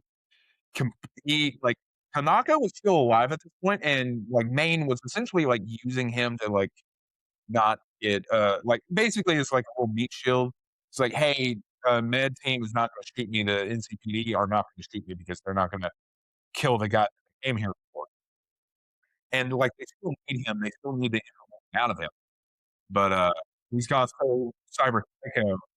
He literally uses Tanaka as like a battering ram and just completely obliterates Yeah. like an NCPD officer, killing Tanaka instantly. All And sense of it's reason is gone. yeah, it's like the whole reason we're here is completely gone now. And one of my favorite images in the whole show is just Maine's blood-soaked face, his crazy smile as he asks, "Oh, is this mess my fault?" And then he just goes on a tirade. Meanwhile, while Maine is going guns blazing, uh, uh, uh, David and Lucy are in the getaway car. They're waiting on Maine, but Lucy's like, "Hey, med team's here. They just called off. Like med team is leaving. NCPD is retreating, and they just called in Max Tech. They're screwed." They're labeling this a cyber psycho Yeah, incident. which it has become. It has become that. And uh, before Tanaka like officially died, David said like, "Yeah, we were able to get we were able to stabilize Tanaka," and Lucy freaks out when she hears that. She was like, "What? Why? No, it's like it's a bust. He's useless. Just let him go. Let him die. It doesn't matter." And you're kind of like, "Huh? What did you find in his brain, Lucy?" But then, like Lucy and David are in the car, and David's like, "I have to go save them. I have to go back for them. I can't let them die." And Lucy's just begging him, begging him, begging him. Finally says like, "Hey," or David finally says like, "Hey, aren't you gonna say that you believe in me too?" And he Sandevistan's out of there. And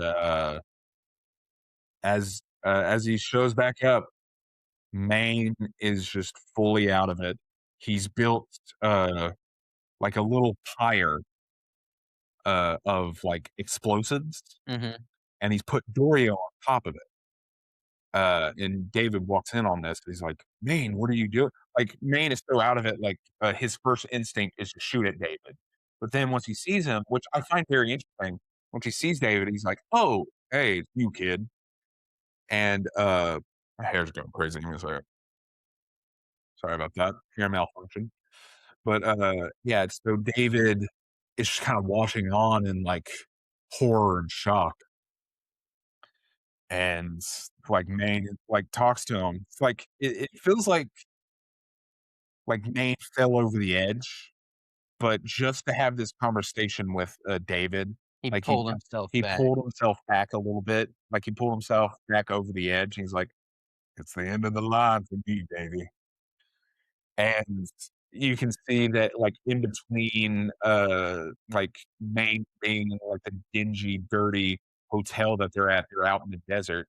It's like, "This is the end of the line for me, Davey, but it's not the end of the line for you. Running's what you do best, isn't it? So go on and get out of here." And David really is trying to stay by Maine's side, Mhm. but he can't. Max Tech comes in, uh, and in that split second, Maine blows up the pyre. We see Dorio go up in flames. We see Maine get absolutely obliterated. And we see like David has to stand just watching all of this happen. And like you see him cry out, like cry this quiet like howl of grief. And then he gets out of there. Him and Lucy drive away. And the end of the episode is just a shot of David's face, like fully like artfully done. And it's just like you can see this has changed him fully. And that is the end of episode 6 and the end of Act 2. We're going to arc 4, the last part.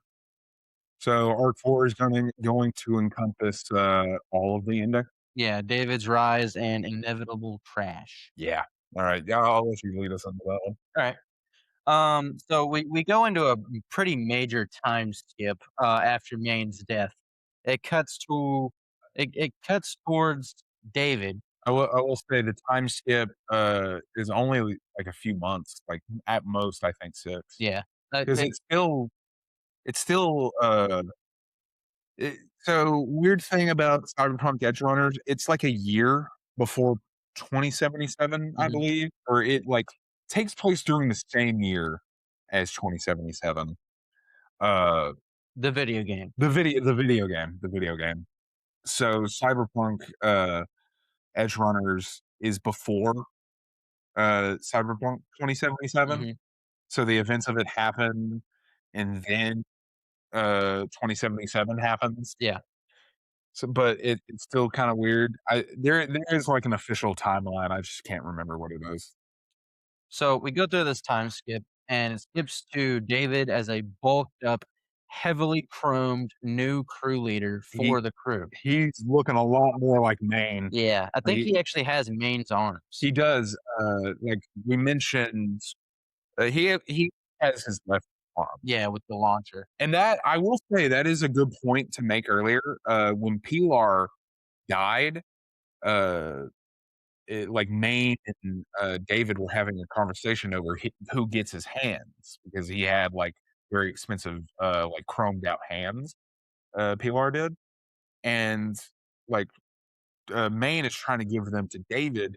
David's like, I don't want them. He's like, oh, well, what do you want? And David looks at Maine's arm and he's like, oh, you want my chrome? Well, big for you, huh?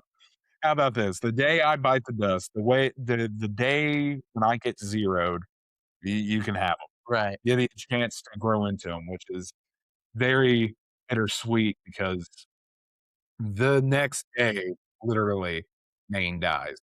Yeah. Talk about irony. Yeah.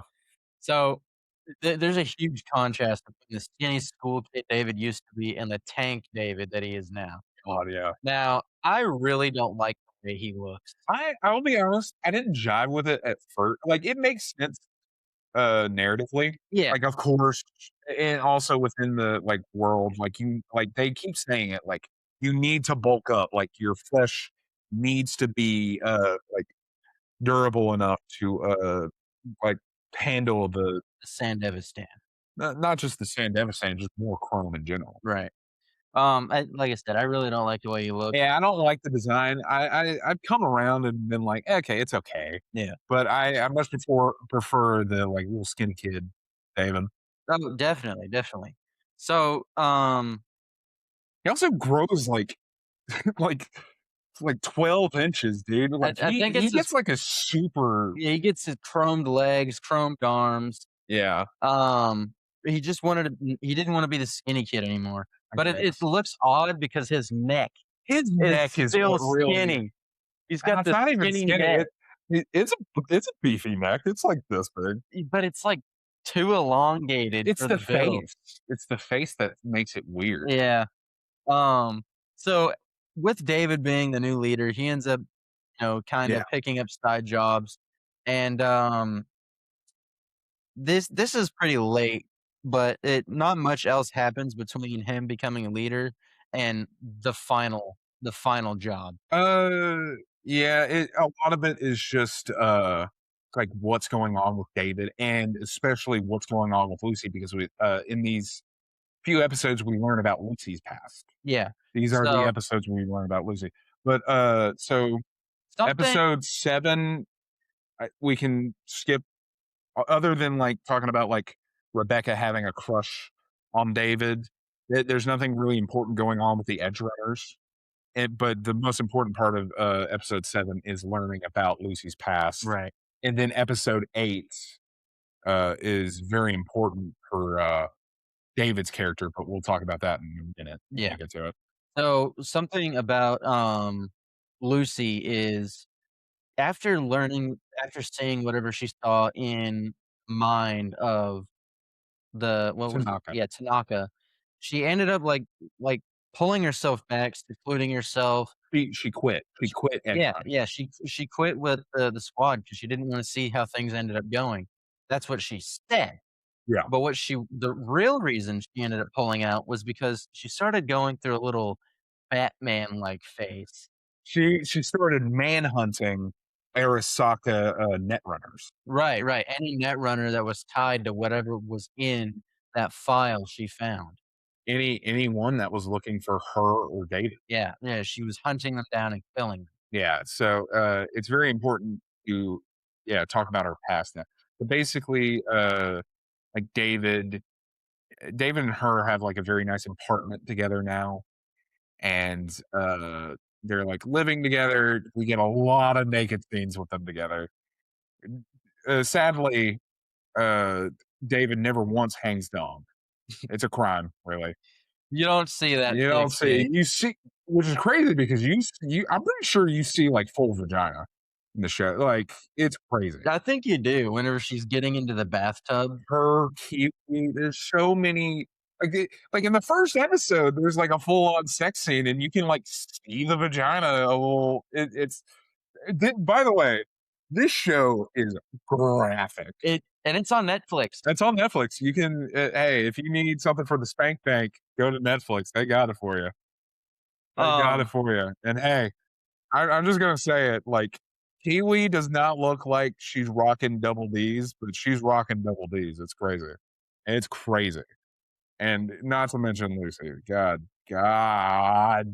so, David ends up going into this corpo entanglement where he starts where he's doing jobs for Faraday still, like he was with Maine and them. Yeah. Uh, Before we go too far into that, I do want to circle back to Lucy. We didn't go over her backstory. We just Okay. talked about Iraq and then didn't Alright, talk well, about you anything go over her else. backstory then. Okay. Oh yeah, you did quit before episode 7. You stopped your rewatch at episode 6. So it actually, yeah. So we David and Lucy are in an apartment together, and uh they're just kind of have like a moment, and Lucy's like, "Hey, come with me. I want to show you something." And the something she shows him is just a junkyard. Mhm. It's like, "Oh, thanks, babe. Great locale for a date." Let's go look at the junkyard. Look at all the garbage fires. That actually is like my top 5 date recommendations of all time. Go to the junkyard, then the cemetery, go to the bottom of the ocean floor, look at the Titanic. You know, get the submersible. Only way to do Uh, it. don't take Ocean Gate. No, yeah, don't go with them. Get the PlayStation 4 controller. Don't get the Xbox 360 one. But anyway, so basically, Lucy took uh, David to this place to tell her a backstory, which is essentially she was raised by Arasaka, Mhm. and so Lucy throughout the entire show, everyone touts Lucy for being like a astronomically great net runner. Like she is the code. She's like crazy good at net running. And it's because Arasaka from a young age taught her how to net run so that they could send her into the old net, which is a part of like the lore of Cyberpunk where Right. the internet it's kind of weird. But I guess like everyone in Cyberpunk is just running on Internet 2 Electric Boogaloo. While like the original internet is just dead. So they like Arasaka sent her in there to access old Arasaka data, like lost knowledge. Mhm. That's the whole reason. The Arasaka, I don't think has any interest in the Black Wall. That's Netwatch. Yeah, they're in charge of keeping it safe, like, Yeah, making sure no one touches it. which is weird. We don't really get much of the Black Wall in Edge Runners, which I mean makes sense. So for those of you who don't know the lore of Cyberpunk, the Black Wall is like this. It's like this wall, or obviously it's a wall. It's like a prison for rogue AI. It's yeah, it's basically like the last line of defense against rogue AI. It shields the new internet from the old internet and the rogue AI that live within it. Right. Because because of the nature of cyberpunk, everyone's brains are hardwired into the internet. Like literally everyone. You would have to be like just born to not be attached to like the internet and cyberpunk.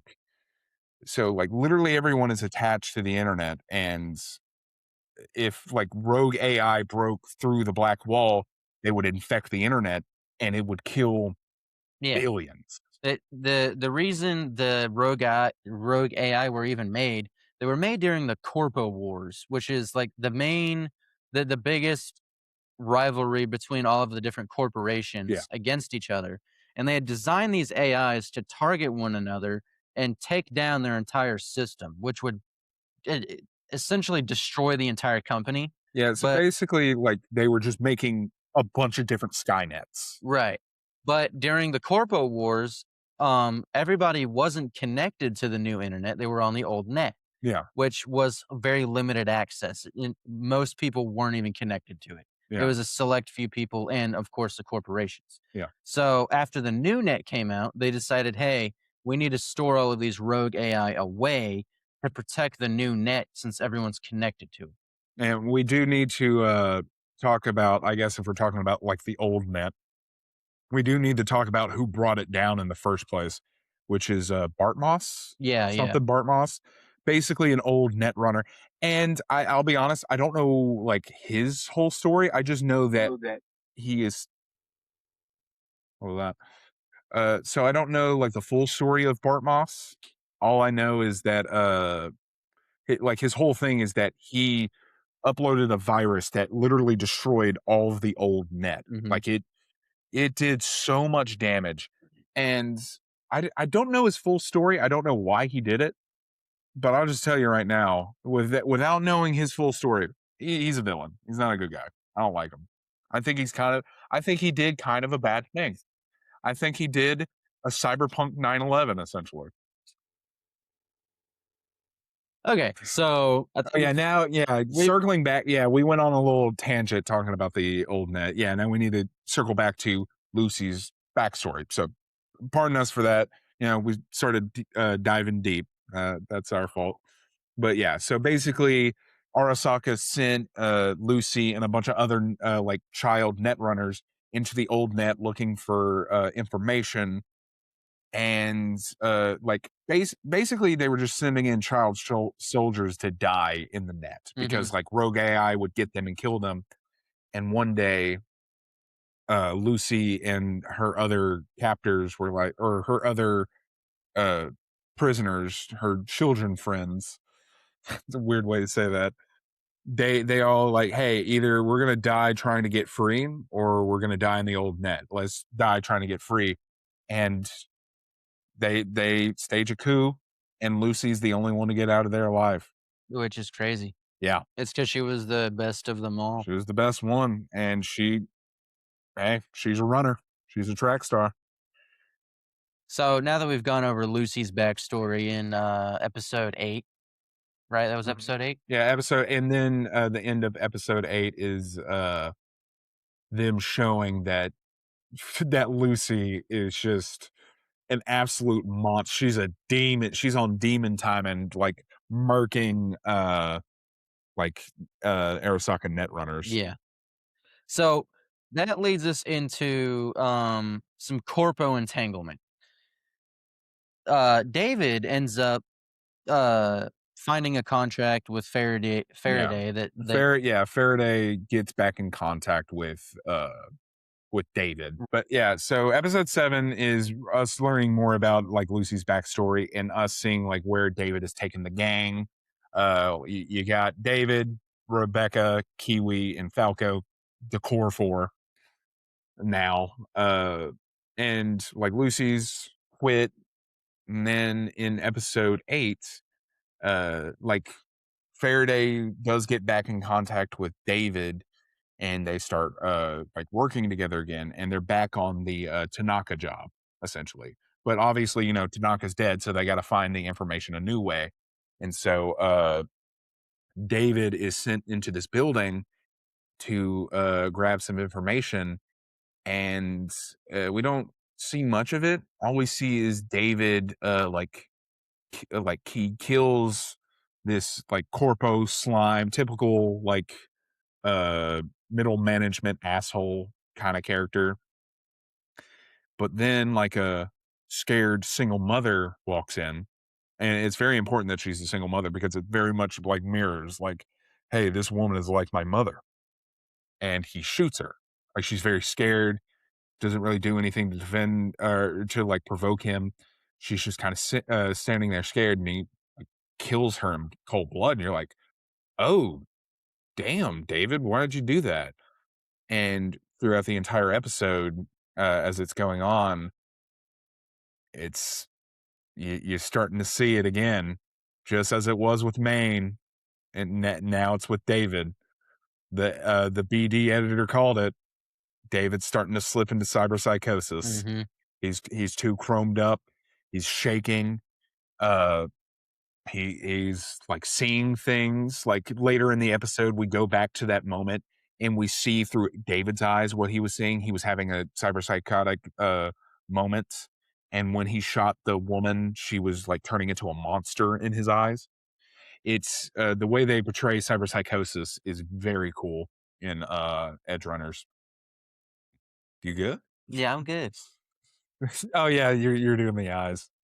But it is sad, and as the BD editor called it, it's like, hey, like I've seen it a million times. You think you're special because what? You can wear a Sandevistan?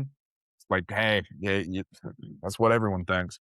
At one point, David like passes out, and Lucy has to take him to the Ripper doc that we've been seeing throughout the entire story. And the Ripper doc, he's like kind of like teasing David at first because that's how the Ripper Doc and David's relationship goes throughout the entire story. And the Ripper Doc is like one of the first characters to say like, "Hey, this is gonna fry you out. You're not built for this. Like you're gonna go over the edge one day." And in this, the Ripper Doc's like, "Oh, you should have come to me when you were showing signs of cyberpsychosis. I knew it was gonna happen one day. I'm surprised it took this long." But as he's like taunting David, you can see like David's cyberpsychosis taking over, and he's becoming like more and more monstrous, the Ripper Doc, and it accumulates with David like choking out the doctor, and he's like, "Just give me my meds, just shut up and give me my meds." And like Lucy snaps him out of it, and the doc's like, "Hey, take your meds. Don't worry about paying me. You're never coming back in here anyway. You're going to die within a week. Like you're going to go over the edge." David tries to apologize, but the Ripper Doc's like, "Hey, don't bother. It'll mean nothing. You're a dead man walking." And like Lucy and like David kind of have this like heart to heart moment where uh she wants him to stop. She wants him to slow down. She wants him to stop running, but he can't do that because he hasn't done what he set out to do. And of course, what he set out to do is follow within the footsteps of Maine because that's what Maine wanted him to do. He hasn't lived up to the life that his mother wanted him. And most importantly, he hasn't given Lucy the life that she deserves. Again, like all dreams that aren't his. And Lucy's just like desperately trying to help him with that. But at the same time, she's dealing with her own thing in trying to protect David from Arasaka. And so they kind of split up there. And Lucy like leaves and goes to kill a netrunner that's been on her tail for a hot minute. And she gets there and she realizes she's been ambushed by not only she's but by not only Arasaka, but she was ambushed by Faraday and Kiwi.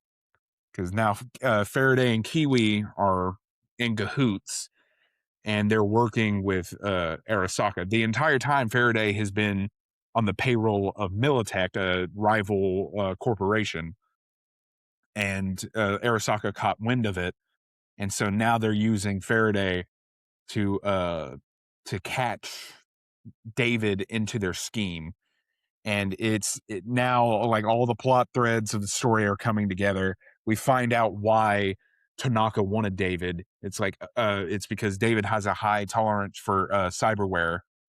So like they wanted him to test out this new military mech for them that was supposed to like change the game. It was supposed to put Arasaka over Militech in the military division.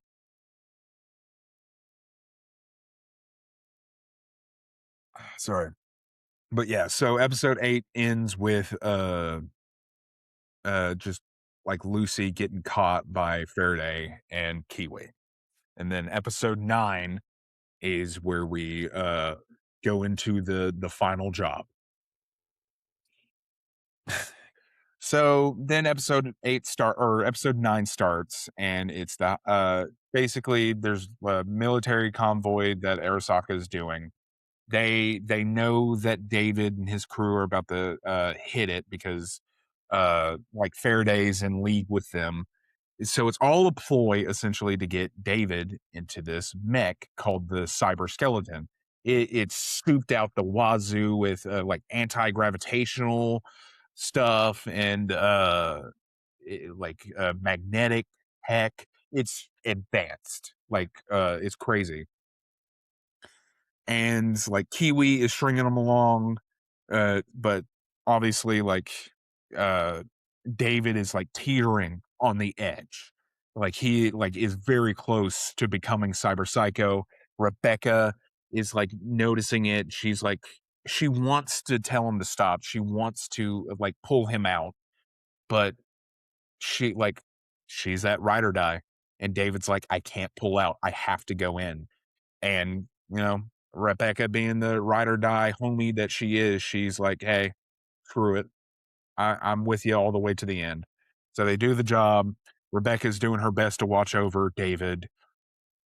And uh essentially the plan that Arasaka has is that David takes the convoy.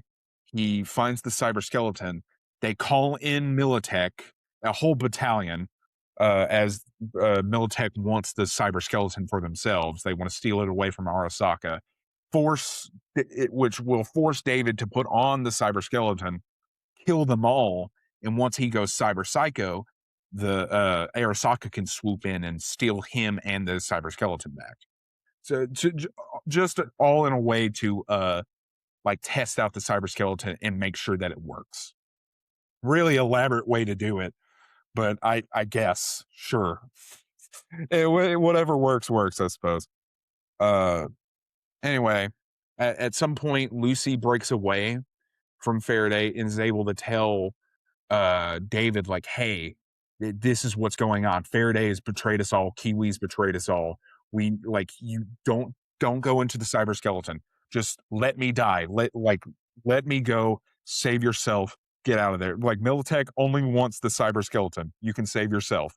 But David, being who he is throughout the entire show, like picking up the weapon that he's scared of to defend the people he loves, he picks up that gun. He goes into the cyber skeleton and absolutely demolishes the Militech. The military. What's the word I'm looking for? Convoy. The convoy. He destroys the Militech convoy very clearly, but the entire time he's getting pumped with need the word again. What's the thing? And the the amino blockers. He keeps getting pumped with the amino blockers as he's like teetering on the edge of becoming a cyber psycho. And then once he's killed the convoy, uh, uh, David, Flacco, or not Flacco, Falco. I gotta remember. I gotta remember. They've got the Star Fox team member with them, and Rebecca. They all storm Arasaka Tower, and that goes into episode 10, where Faraday is riding to Arasaka Tower with Lucy.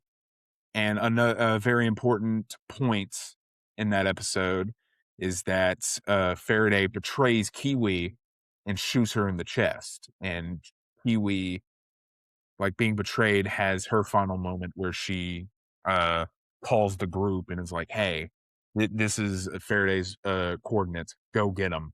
Teach him the lesson that eventually everyone in Night City betrays you, and that you can trust nobody." Which is a very interesting end for her. It was very poetic.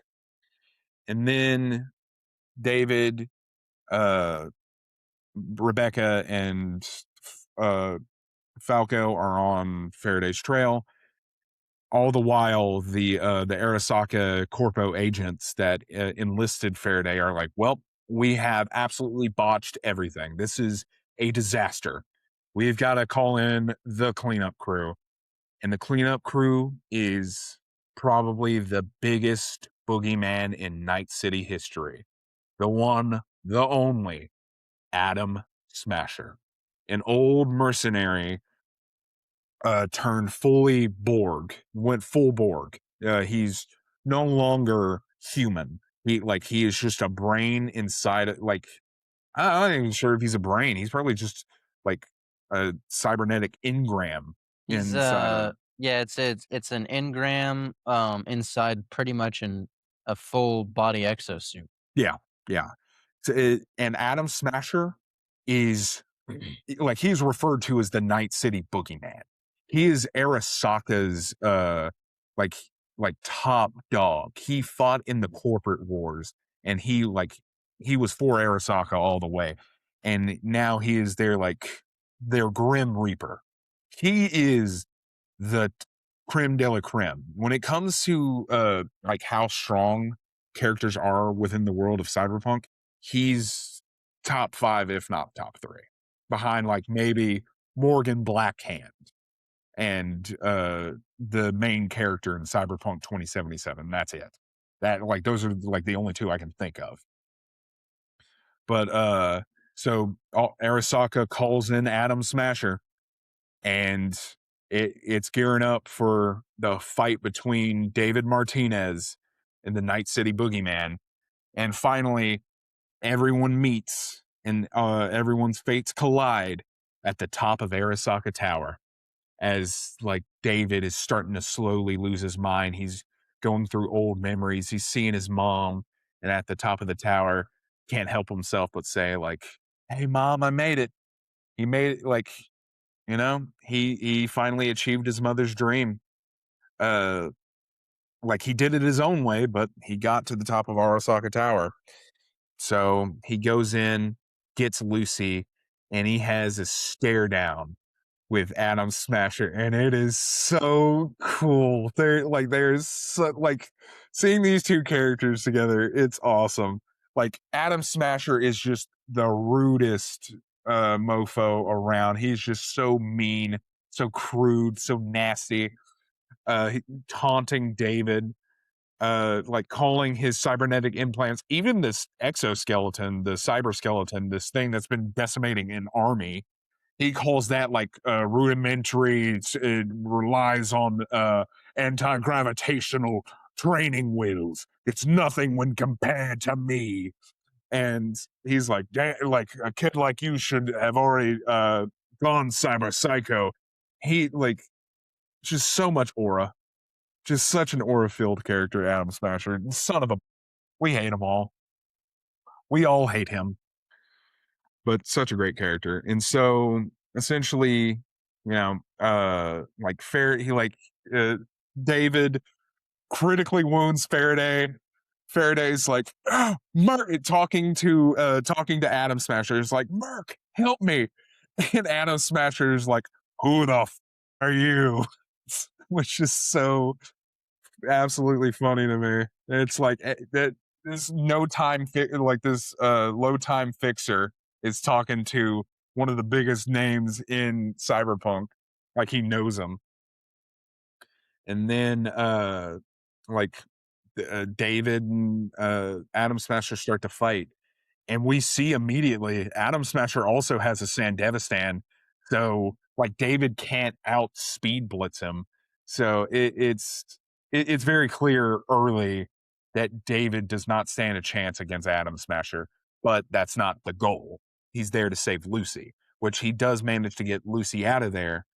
And like they literally jump out of the tower, and it goes into one of the most iconic shots of the show where David is falling through the sky. Lucy's on top of him. He's going cyber psycho, but Lucy's able to put her hands around his face, give him a kiss, and pull him back over the edge. Like just right at the moment David was about to go full cyber psycho, Lucy saves him, and it brings him back just for a little bit longer. And they fall to the ground. Falco and Rebecca are in the middle of a gunfight with Arasaka agents and or NCPD. And like David talks to Falco. He says something off screen. And Rebecca and Lucy kind of have a little heart-to-heart moment where Rebecca's like, "Hey, I'm glad you're safe. If not, Like, I don't really care, but at least for David's sake, I'm glad you're safe. And it's like a sweet little moment where it's like, hey, I love David, and I wish it was me he was in love with, not you. And I wish that like him loving you so much wouldn't have got pushed him over the edge like this. But I like for his sake, I'm glad that you are alive. And then you see like Atom Smasher coming through the air, and like he's shooting down at them. And Rebecca, it's kind of a funny moment. Rebecca gets pulled away from like her conversation with Lucy, and she's like starts shooting up at Atom Smasher. And it's a little goofy in this moment where she's like, it's like, hey, we were having a moment. But then tragically, like pushing past all of it, Atom Smasher crushes Rebecca through the glass that they're standing on. They go into the like this little wooded area. It's kind of weird how it's all set up. Uh and Rebecca just destroyed. She's crushed. She's dead. Falco freaks out, starts shooting at Atom Smasher. That does not work out well for him. He gets knocked away. He's still alive somehow. And David's obviously mad, and he goes in to keep fighting Atom Smasher. And one of the like very cool details is Lucy then goes in to like quick hack him and like mess up his cybernetic Atom Smasher. But Atom Smasher detects it, and like he like grabs the cybernetic, like the quick hack. Like he's able to like physically grab uh Lucy's hacking ability and able to pull it out of his head. And it's crazy. It like it shouldn't be possible. Like even Lucy is like surprised because like not only is she the best, but also the way he like counters her quick hack is insane. And on top of that, like you see effects over his face, like Atom Smasher has like a weird face where like the bottom half of it has like no mouth. It's just like a metal jaw. The rest of his like very cybernetic. But in this scene, you can see the net, the old net version of him or whatever has like fangs, and he's just a monster. It's so like little moments like that throughout the entire series, and I just love it. But essentially, like David pulls back the fight or the attention of Atom Smasher back onto him.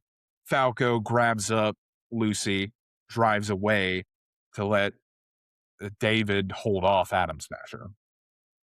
And Lucy's like, Falco, we need to go back. We need to go help him. And Falco's like, nope, we're not doing that. It was David's last request. I'm getting you out of here. Like he told me I need to get you out of here. And he told me to tell you I'm sorry that I won't be able to go to the moon with you, which is like just a absolute gut punch moment. And then we swap back to Atom Smasher fighting David, and he's just brutalizing David. It's not close. He rips off David's like gravitational thing, just taunting him the entire time over, and just like kicks him to the curb. David didn't stand a chance. He's sitting there on his last breath. Atom Smasher is like, you could be a very interesting engram. And David's like, man, screw that noise. And Atom Smasher's like, oh, all right. And then with one last bang, Atom Smasher kills David. And that's not exactly where it ends. The show ends once we see Lucy on the moon. Like she made it there. And she is she's fully there. She's wearing a suit. She's a part of the moon colony, and she's out there in the fields, in the moon fields, I guess, looking up at the sun. And she sees one last vision of David, and that's where Cyberpunk Edgerunners comes to a close.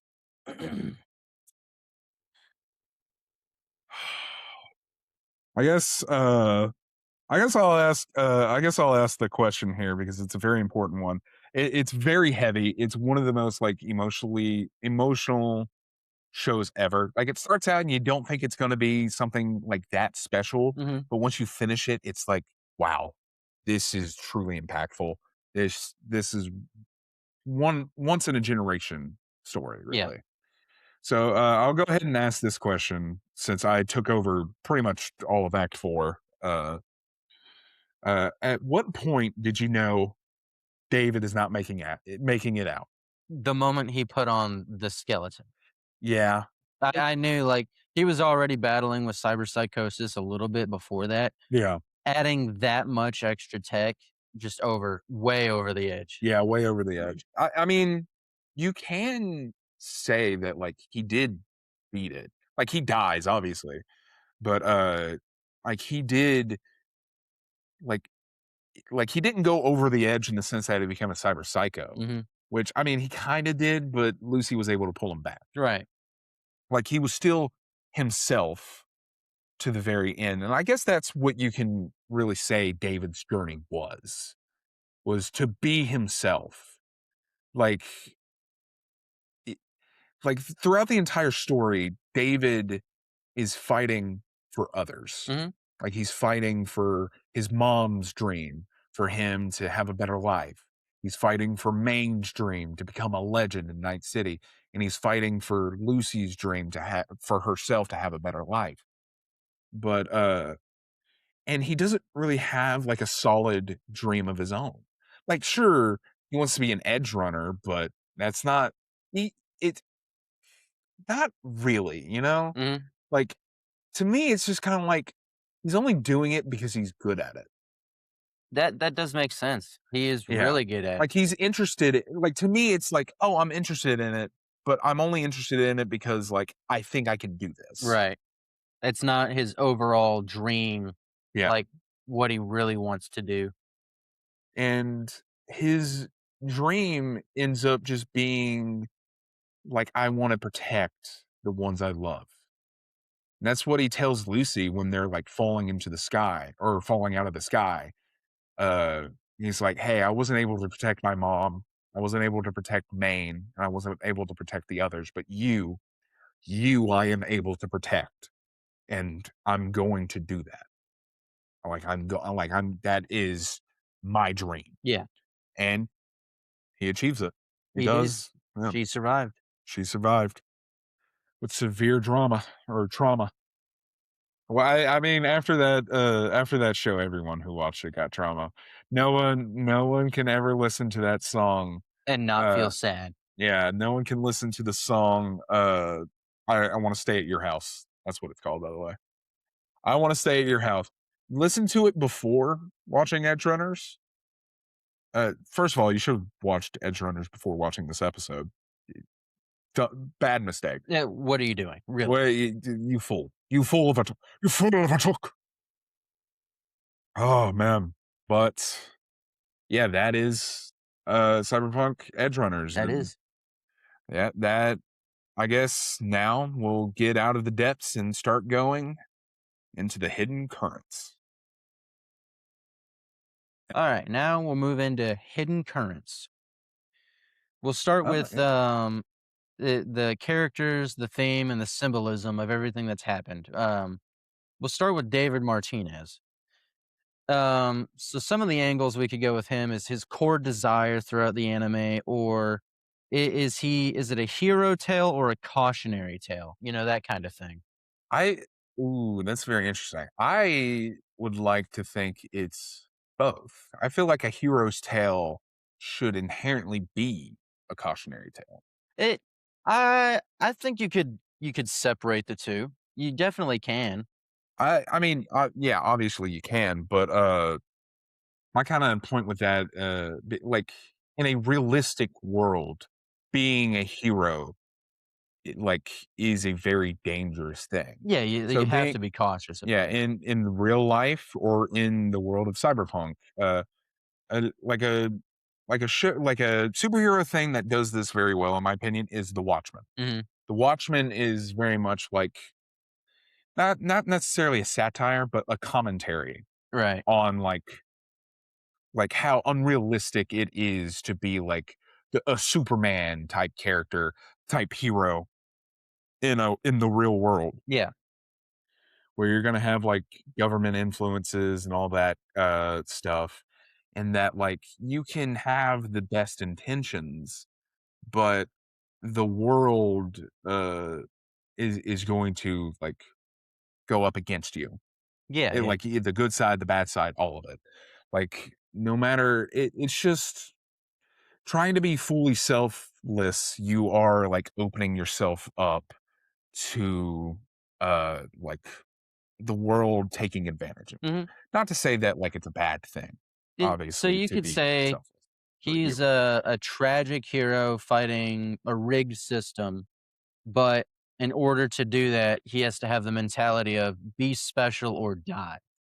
Yeah, pretty much. Yeah. That is kind of, David's character. He's like, "Hey, I can do this because I am different. Right, right. Like, I can achieve these goals because of who I am, what I'm able to do, and who I'm doing it for." Yeah. Which, I mean, in the world of, like, cyberpunk, it's, like, edged in, moral ambiguity, but David really is kind of, like, the most, like, hero-esque character. Mhm. He truly like, the true, like, morally, uh, like righteous kind of character, even though it is steeped in, like, that, like, cyberpunk Night City cynicism, as everything is in Night City. But just the way David acts and his, mentality, it kinda gives off like he is like the character in, like, so many different superhero media where they're like, "I'm going to save the day because it's the right thing to do. Mhm. His is more, I'm gonna I'm going save you guys because because I it's" care about you, and Yeah. Yeah, which I think is kind of how, like, real heroes should be, like, a selfishness to the extent of, like, I wanna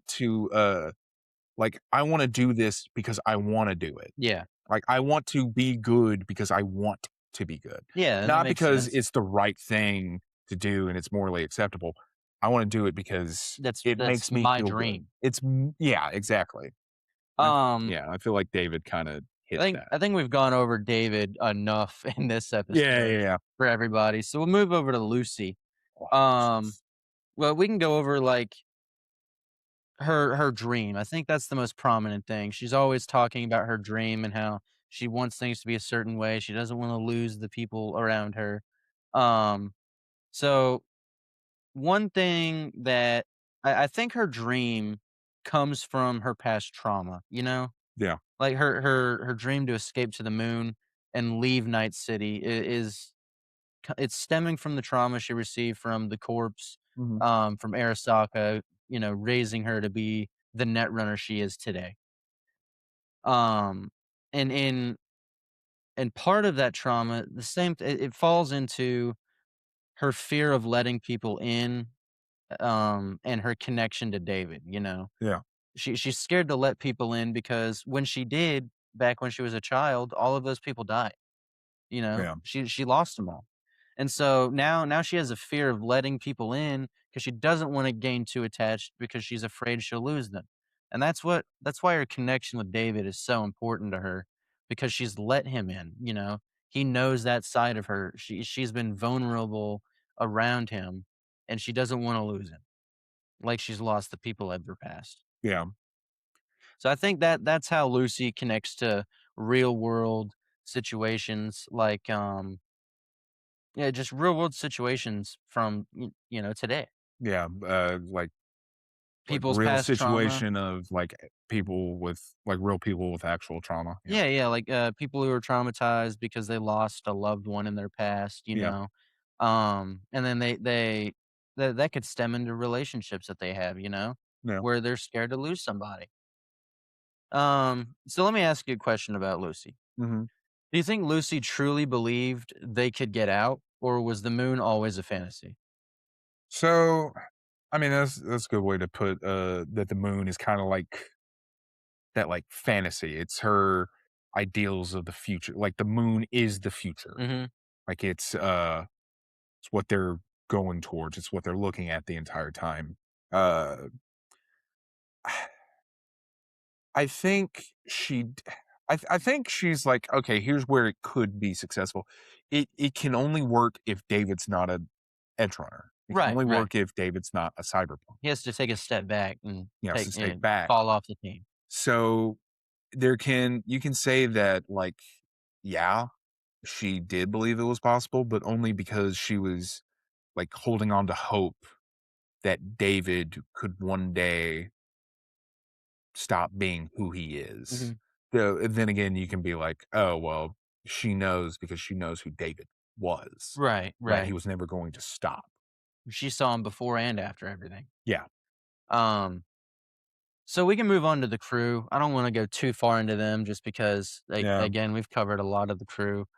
We Um, talk about, we can go more into like, I feel like both Rebecca and Kiwi, maybe a little bit of Falco. we'll just go over Rebecca and Kiwi. All right. You could think of Rebecca as a chaos gremlin with an actual heart, though. You know, she's Yeah. not. She's fiercely loyal. Yep. She doesn't go Ride or die. against. Yeah, ride or die. She do, She recognize like, she's not dumb.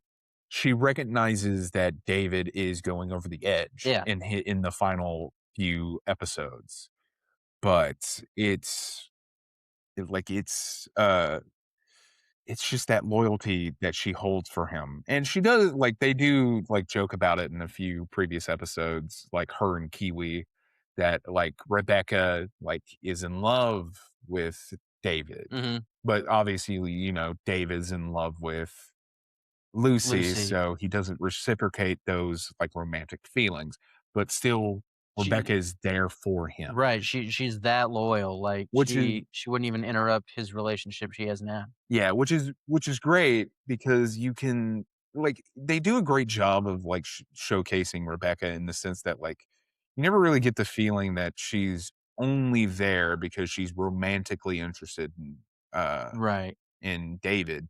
She's there because she genuinely cares about him.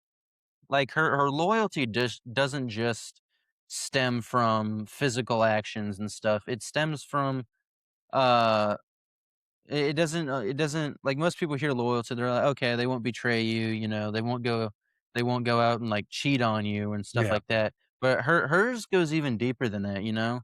She's so loyal that she won't even go against his choices. She'll advise against it, but if he chooses to do it, she doesn't try to stop him. Yeah, kinda the same thing that, like, Lucy did earlier a little bit, but more so in the sense that, uh, like how Lucy tried to stop David, Mhm. or told David, like, "Hey, let's do this job. Right. Tell me that we can do this job." Right. It's just more so Rebecca's like, "Hey, the only way I can help you is by helping you get through it. So I'm gonna do that. I'm gonna stick with you, hand in hand throughout all of this." Oh yeah. It's a great character. Just a bro to the end. A short queen. Love her. Absolutely. That was short as hell. All right, we can move on to Kiwi now. I Kiwi, I love her character a lot, even though like it's like, ah, screw her. She betrayed the crew. You can make arguments like, oh, if it wasn't her, then none of the ending would have happened, right? Right. But very She's interesting character. she's an opportunist, you know. Yeah. She sees opportunity and her survival instincts take over and she goes for that because it would fit her situation best. I don't even really know if I'd call her an opportunist. Because you could say that she had an opportunity. She could have lived if she just didn't meet up with Faraday, Yeah. which is like But obviously like he tricked her, right, but at the same he time, withheld money from her, right? yeah, Wasn't he that it? withheld money from And her. told her that you have to come with me to get the rest of it. For me, she to me kind of like seems like out of all the characters, she was the most like enslaved by Night City. Mhm. Like she's enslaved by what you're supposed to do. Like she was a stickler for the rules. And the number one rule being like you can only ever trust yourself because eventually even your closest choom will betray you. Mhm. There's no such thing as loyalty in Night City.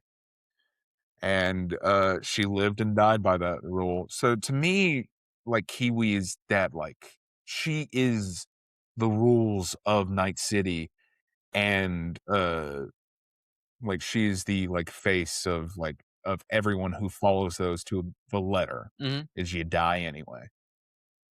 Yeah, that's a good point. Yeah, Um, I wanna talk about some of the themes in, capitalism, like, the themes like capitalism bodies and, like, edging the line. yeah, you got to edge it real good. Gotta Mhm. edge it. So, like, staying on the edge, constantly living one step ahead from cyberpsychosis or Ah, the even cyber death, psycho, yeah, living on that and getting edge. flatlined by a corpo, like, Yeah, having to ride that edge, that it's definitely something we've seen at least 2 people struggle with, and from what I see in Cyberpunk Season 2 that's coming out, uh, it yeah. seems like there's gonna be a 3rd.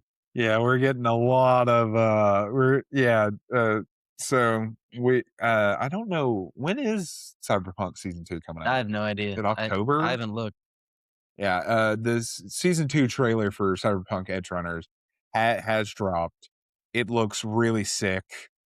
I'm getting ready to get traumatized again. I'm getting ready. Get all up in my depression. Mhm. It's gonna be great. Yeah, capitalism is it's like a big I feel like that's more so representative of like the corporations. You could say that like because I've seen this a lot that Night City is just an allegory for life, really. That Yeah. it's rough, ugly, like everyone lives there, and in the end, like anyone who goes to Night City dies in Night City. Absolutely. Yeah. No one really gets out most of the Yeah. time. Most of the time. You only have like a few fringe cases like Lucy. She's a vampire, I guess. She's outside. She lives outside of the metaphor of Night City.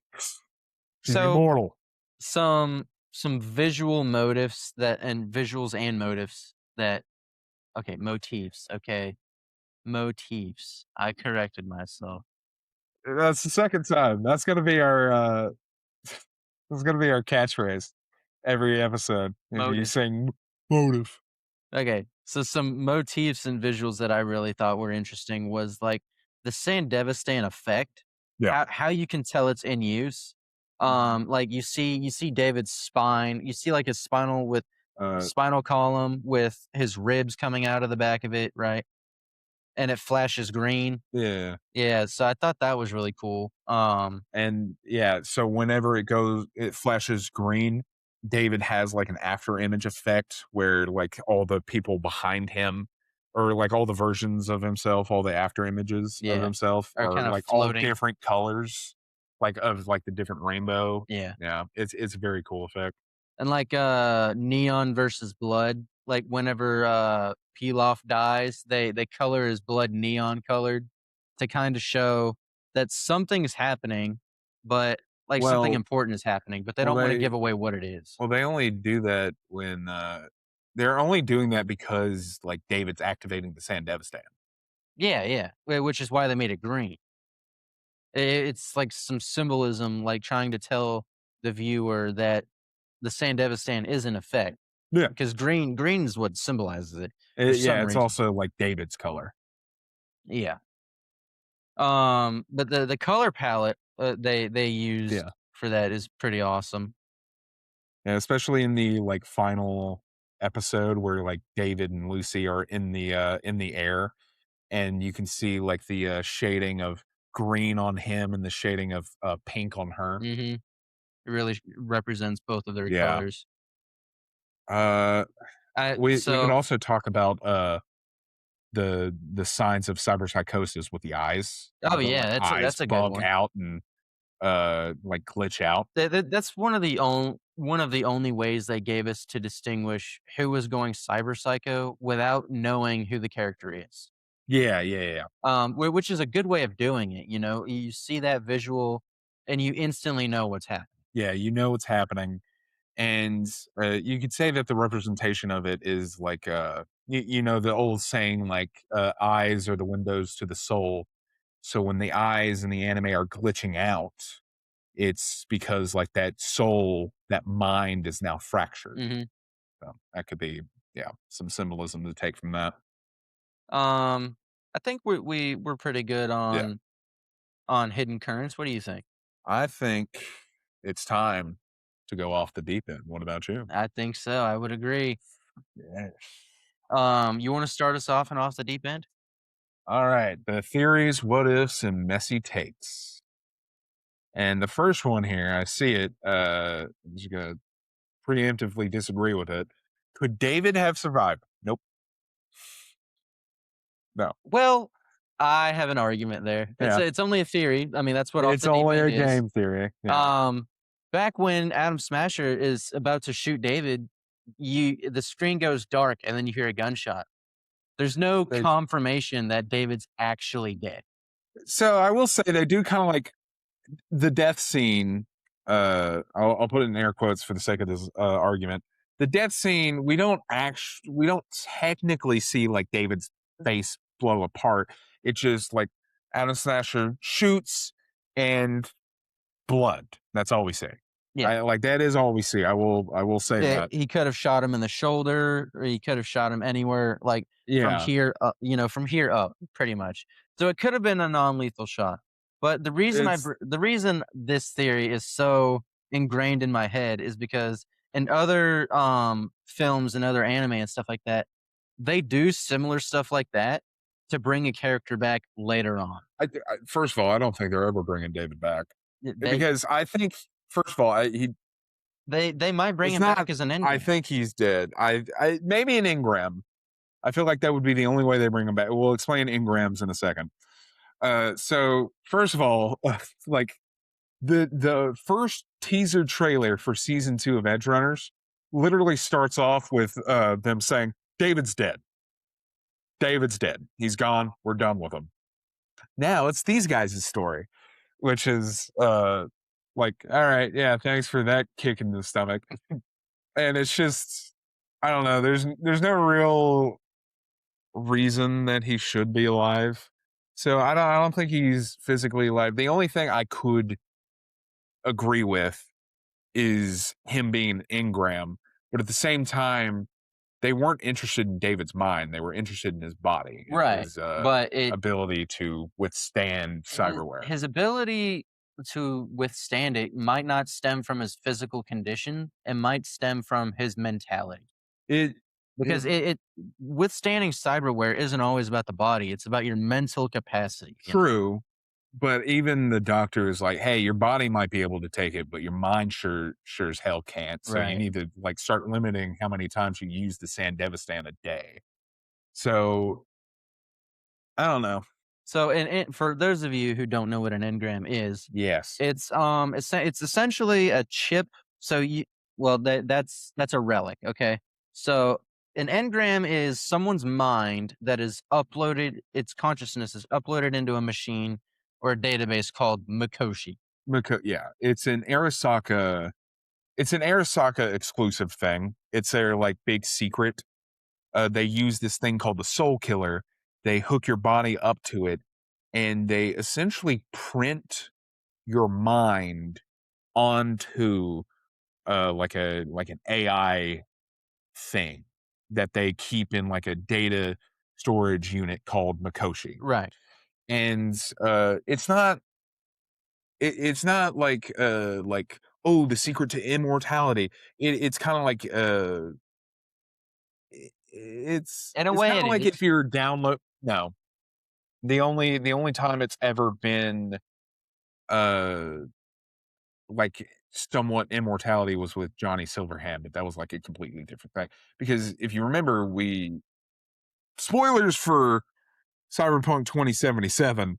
If you choose to let Arasaka take Jackie's corpse, like we go and talk to Jackie, but it's not him. Yeah. It's essentially just us listening to like a phone recording of Jackie. Well, there is another spoiler, but it ties into it all. One of the endings in Cyberpunk 2077 is you raid Arasaka Tower, and you don't kill the CEO, the son. You don't kill Yeah. him. Instead, you let him live. So what ends up happening is if you let him live in that ending, the father that he had killed has an engram of himself that gets uploaded into his son's body. Yeah, but that's a part of the whole stuff with, Johnny Silverhand, not necessarily what I'm saying is I don't think they would put David Martinez in the same, like, Ingram, project as Saburo Arasaka himself. Well, you never know. Why would they? It, I'm not saying there's a reason, but they could. I'm I just saying the possibility is there. Yeah, I guess. I just don't find it highly likely. It's just a theory. It's A just a what or fan a what theory. if. A what if. We're not invoking that show in this podcast. Um, but yeah, so the idea of that happening is pretty cool. Yeah, And then they take his engram off of Makoshi, put it on a relic, and plug it into somebody. yeah. But that's kind of the whole thing about, the Soul Killer. I don't know the full specs of it, but, like, the engram that, like, Jackie ended up being along with, is, like, completely different from what, like, Johnny was. Mhm. It's like 2 different. So, the difference between the 2 is Jackie's mind was only like, the engram was obtained after he died. Johnny's was obtained before he died, and that's what killed him, was Well, taking. Saboro's was obtained after he died, and it would have had to been. You think so? Yeah, because it's literally called the Soul Killer. Yeah, I mean, unless You they die if you go into it. unless they did a copy of his brain before he had died and he used it just as a backup. Maybe. I mean, they do bring him back, but at the same time, it's weird because they also put him back into the body of the son. Yeah. So it's kind of like, It would make sense though because didn't he get shot in the head? no, Saburo got choked out. Oh, yeah, that's right, that's right. It's been a minute. Yeah. Um, I don't know. It's weird. That story for another day. wait, we can keep going. Yeah, another episode. Night City as a character, we kind of already talked about that being Yeah, uh like Night City is a character. It's the character of life. It's the representation of right, life. right. So that's just more like going into what we've talked about before. Um, Cyberpsychosis as a metaphor. I it's a like good this one. one. Oh, did you wanna go over there? You want me to? I was going. Excuse me. I was going to let you. Okay, okay. Um, so where is the line? Like, where the you have to distinguish this. There's a line between a Chrome problem and a society problem, right? Whenever it comes to cyber psychosis, Yeah. the difference between with it being a society problem is going obviously too far. You go over the Yeah. edge. You become a cyber psycho, and Oh it. my God. I just got it. Edge running because he's going over the edge. But yeah, so that's when it becomes society's problem. But for it being a Chrome problem, I feel like it just runs into problems with your compatibility with specific augmentations or your capacity to handle it. Like you might want an augmentation, but someone tells you, "Hey, we're not going to do that because we know it's going to give you cyber psychosis." And there is something that we don't really talk about, that we haven't really talked about, and mostly because it doesn't get brought up much or at all in Cyberpunk Edge Runners, and you see it a lot throughout the game 2077. The fact that even though Cyberpunk is this world of like dystopian tech and all that, there is a weird like underlying layer of spirituality to it all. Like Yeah, kind of like supernatural stuff happening. Like uh like what's the difference between AI and human thought kind of stuff going on. Like like throughout the game you'll see like little just weird stuff going on, and just how the soul killer works in 2077 it kind of asks the question of like, does the soul exist? Like, is it just all in your head? Is it consciousness? Right, or is it just signals being sent in your brain Yeah, that can be copied? it's so weird. There is like a supernatural, like almost divine nature to the world of cyberpunk, and it's weird because it's very like undersung. That definitely is. It's It's not really talked about or gone into depth within the game. yeah, it's like kind of like Easter egg. It's just left in the air like, "Hey, here's a little piece of information," and you're like, "Whoa, where did that come from? Like, I need more of that." Yeah, And then it's just like, "Well, go find it yourself." yeah. But I bring all that up to say that maybe cyberpsychosis is also a part of like a bigger spiritual problem within the world, Yeah, which can kind of go into like the like society problem, right. like everything is just so evil and so like overwhelming that like of course people that are like pushing themselves to the edge are going over the edge. Right. Yeah. I feel like you could associate it with some sort of trauma response. Hmm. Because think about it like this: if you got through an experience that was traumatic enough for you, your brain will delete the memory. Like Yeah, you won't even remember it. Good things and bad things that were happening within that time period. And I feel like cyber psychosis could be similar in a sense of your body has been through so much trauma, your brain is putting your mind somewhere else so you don't have to deal with it. which would make a lot of sense, especially when we look at like David and Maine's like cyberpsychosis episodes where Maine is like remembering his time like, and we actually forgot to bring up Maine a little bit and bring up a little bit of history that he has inside in the world of 2077. Uh, just little fun facts. Apparently, I learned this recently. Maine like fought in the Fourth Corpo War. Really? Like he was in there, and you want to know who he was stationed with? Who? He was stationed with Solomon Reed. Really? Yeah, like they knew each other. They were like friends. In fact, Reed tried to get Maine in on his work with the what was it called? New United States, Uh, NUS. NUSA. Yeah, the NUSA, the New United States of America. That's crazy. I didn't Yeah, know that. yeah, but Maine refused because he's like, no, I want to be my own boss. I want to run my own crew. Right, right. So yeah, they knew each other apparently. I don't know where that comes from. I could have just told everyone here a big fat lie, We but can dig they, deeper into it yeah, when we decide to go over the video game. true. Actually, yeah, very true. Then Um, everyone can call us out for being idiots. oh yeah.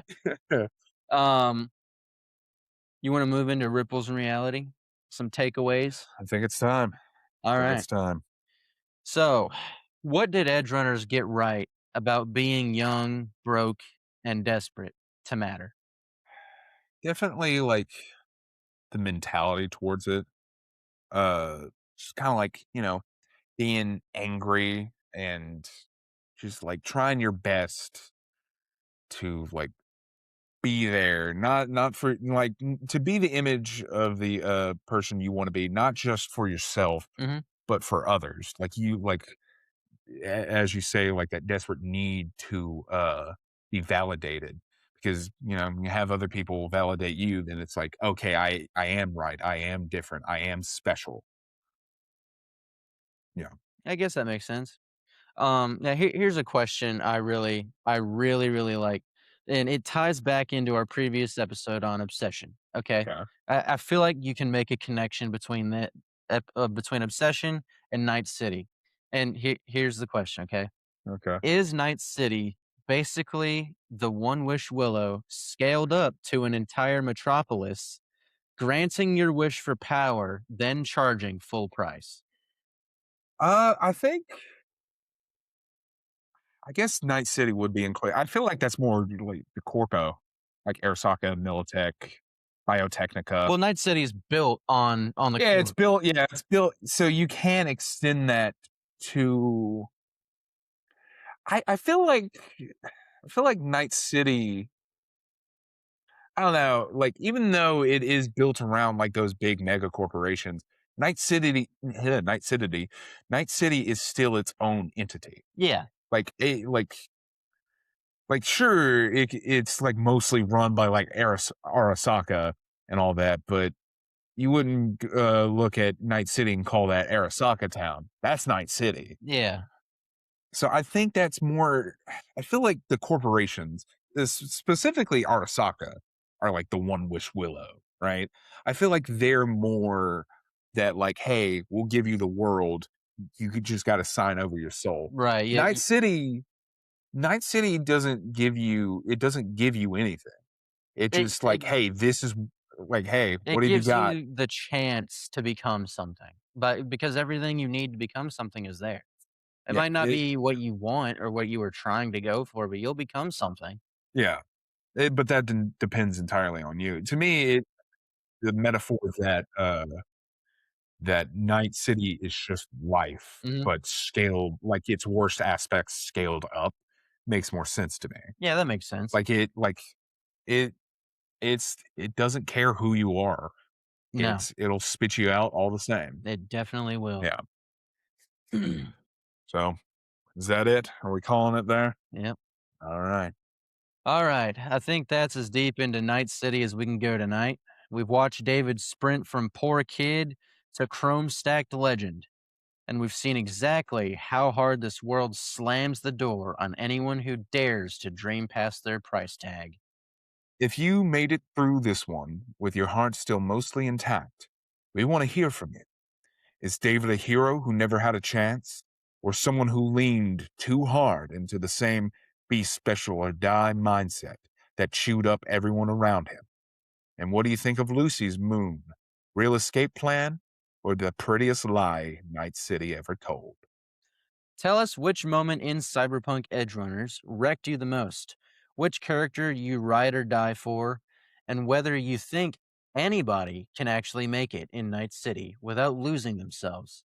Drop your takes in the comments, send them to us on socials, or just scream into the neon void and tag us so we can scream back. Next time in the Deep Dive Den, we're switching up mediums and doing our first full game dive with The Suicide of Rachel Foster, a slow burn psychological mystery in a snowed in hotel, haunted by family secrets, guilts, and the stories we tell ourselves to survive, and a lot of crime. So if you want to play along, grab your headphones, check the content warnings, and spend a night in the timberline before our next episode. We'll be unpacking every echo in those empty hallways. Until then, chrome responsibly. Don't let any corpo tell you what you're worth, and maybe step away from the edge before you flatline. Take a breath and come up for air, And and we'll we'll see see you you next. next time.